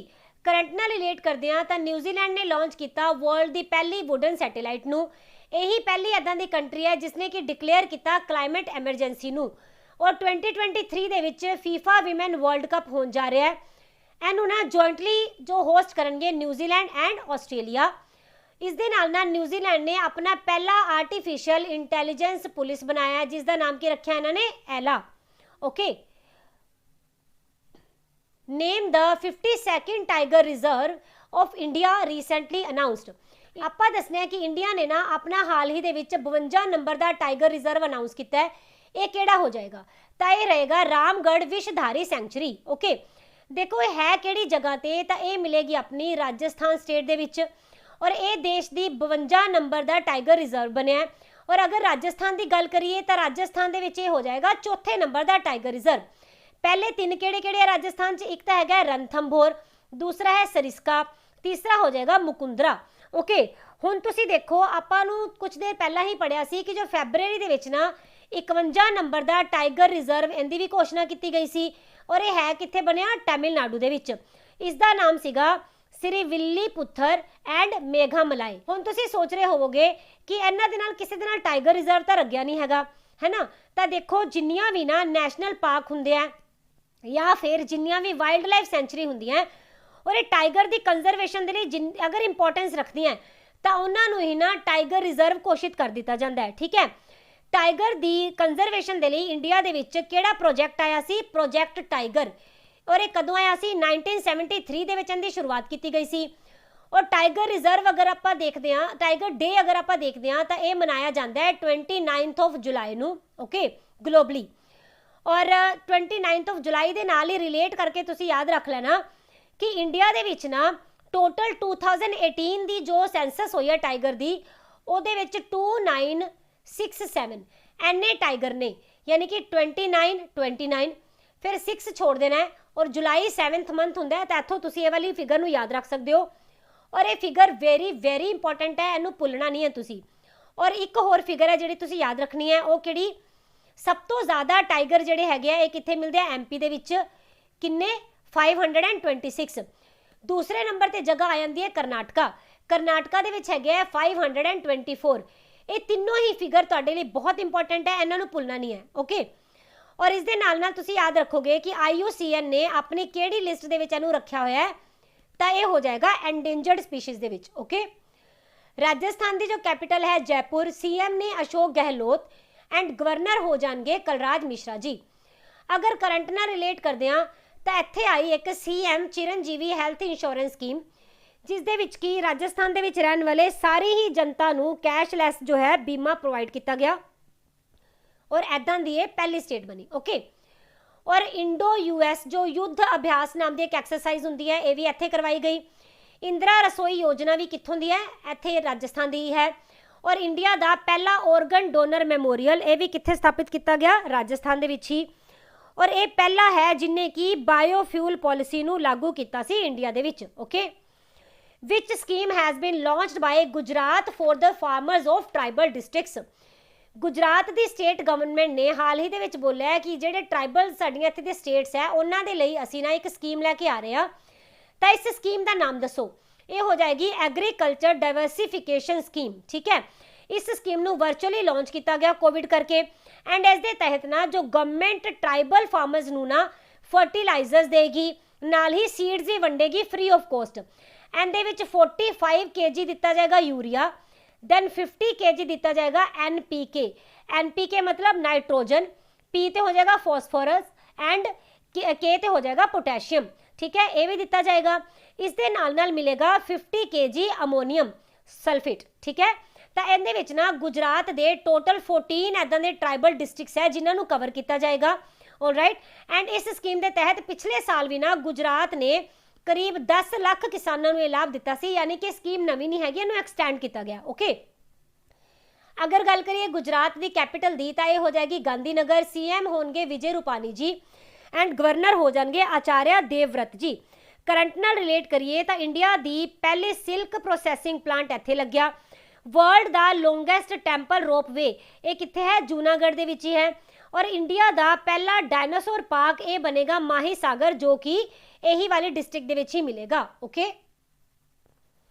Who has been named as captain of the Indian men's hockey team for Tokyo Olympics? Important question इत्थे इन्हां दिनां तुसीं याद रखना। टोक्यो ओलंपिक्स दे नाल रिलेटेड जिन्ने भी क्वेश्चन आएंगे ना ये तुहाडे लई बहुत इंपॉर्टेंट रहने वाले हैं, तो इन्हां नूं तुसीं बिल्कुल मिस नहीं करना और अच्छी तरह इन्हां दी रिवीजन करते रहना है। ओके, आपां दसना है कि टोक्यो ओलंपिक दे लई जो इंडिया की मैन टीम जा रही है ना हॉकी वाली, उहदे विच कैप्टन किन्हां नूं नियुक्त किया गया? तो ये हो जाएंगे मनप्रीत सिंह जी। ओके, मनप्रीत सिंह वैसे भी इंडियन हॉकी टीम के 2017 तो ही एज अ कैप्टन चले आ रहे हैं। इन्हां दे नाल नाल 2 वाइस कैप्टन की भी जो घोषणा की गई है, एक है बिरेंद्र लाकरा जी एंड दूसरे हो जाएंगे हरमनप्रीत सिंह जी। ओके, और इंडियन हॉकी टीम ने मनप्रीत सिंह जी की अगवाई दे विच ना 2017 ਦੇ ਵਿੱਚ ਏਸ਼ੀਆ ਕੱਪ ਜਿੱਤਿਆ ਔਰ 2018 ਦੇ ਵਿੱਚ ਨਾ ਏਸ਼ੀਆਨ ਚੈਂਪੀਅਨਸ਼ਿਪ ਟਰੋਫੀ ਜੋ ਹੋਈ ਸੀ ਨਾ ਉਹਨੂੰ ਵੀ ਆਪਦੇ ਨਾਮ ਕੀਤਾ। ਇਸ ਦੇ ਨਾਲ ਨਾਲ ਤੁਸੀਂ ਯਾਦ ਰੱਖਣਾ 2019 ਦੇ ਵਿੱਚ ਇਹਨਾਂ ਨੇ FIH ਦੇ ਜੋ ਫਾਈਨਲ ਮੈਚ ਹੋਇਆ ਸੀ ਨਾ ਉਹਨੂੰ ਵੀ ਜਿੱਤਿਆ ਔਰ ਮੈਨਸ ਵਰਲਡ ਕੱਪ 2018 ਵਾਲਾ ਇਹਦੇ ਕੁਆਟਰ ਫਾਈਨਲ ਦੇ ਵਿੱਚ ਪਹੁੰਚਣ ਵਾਲੀ ਟੀਮ ਦੇ ਵੀ ਕੈਪਟਨ ਰਹੇ ਨੇ। ਓਕੇ, ਤਾਂ ਇਹ ਕਾਫੀ ਜ਼ਿਆਦਾ ਇੰਪੋਰਟੈਂਟ ਪਰਸਨ ਰਹਿਣਗੇ ਆਪਣੀ ਹਾਕੀ ਟੀਮ ਦੇ ਔਰ ਆਈ ਹੋਪ ਕਿ ਇਸ ਵਾਰੀ ਆਪਣੀ ਹਾਕੀ ਟੀਮ ਉੱਥੇ ਕੋਈ ਅੱਛਾ ਕਾਰਨਾਮਾ ਪੱਕਾ ਕਰਕੇ ਆਏਗੀ। ਅਗਰ ਆਪਾਂ ਕਰੰਟ ਨਾਲ ਰਿਲੇਟ ਕਰਦੇ ਹਾਂ ਤਾਂ ਜੋ ਰਾਣੀ ਰਾਮਪਾਲ ਜੀ ਹੈ ਇਹਨਾਂ ਨੂੰ ਕੈਪਟਨ ਚੁਣਿਆ ਗਿਆ ਹੈ ਵਿਮਨ ਟੀਮ ਦਾ ਟੋਕੀਓ 올림픽ਸ ਦੇ ਲਈ। ਓਕੇ, 2020 ਦੇ ਵਿੱਚ ਰਾਣੀ ਰਾਮਪਾਲ ਜੀ ਨੂੰ world game athlete of the year ਚੁਣਿਆ ਗਿਆ ਸੀ ਔਰ ਐਦਾਂ ਦੇ ਪੂਰੀ ਦੁਨੀਆ ਦੇ ਪਹਿਲੇ ਪਲੇਅਰ ਬਣੇ ਸੀ। ਓਕੇ, 2019 ਦੇ ਵਿੱਚ ਮਨਪ੍ਰੀਤ ਸਿੰਘ ਜੀ ਨੂੰ ਪਲੇਅਰ ਆਫ ਦਾ ਈਅਰ ਚੁਣਿਆ ਗਿਆ ਬਾਈ ਇੰਟਰਨੈਸ਼ਨਲ ਹਾਕੀ ਫੈਡਰੇਸ਼ਨ।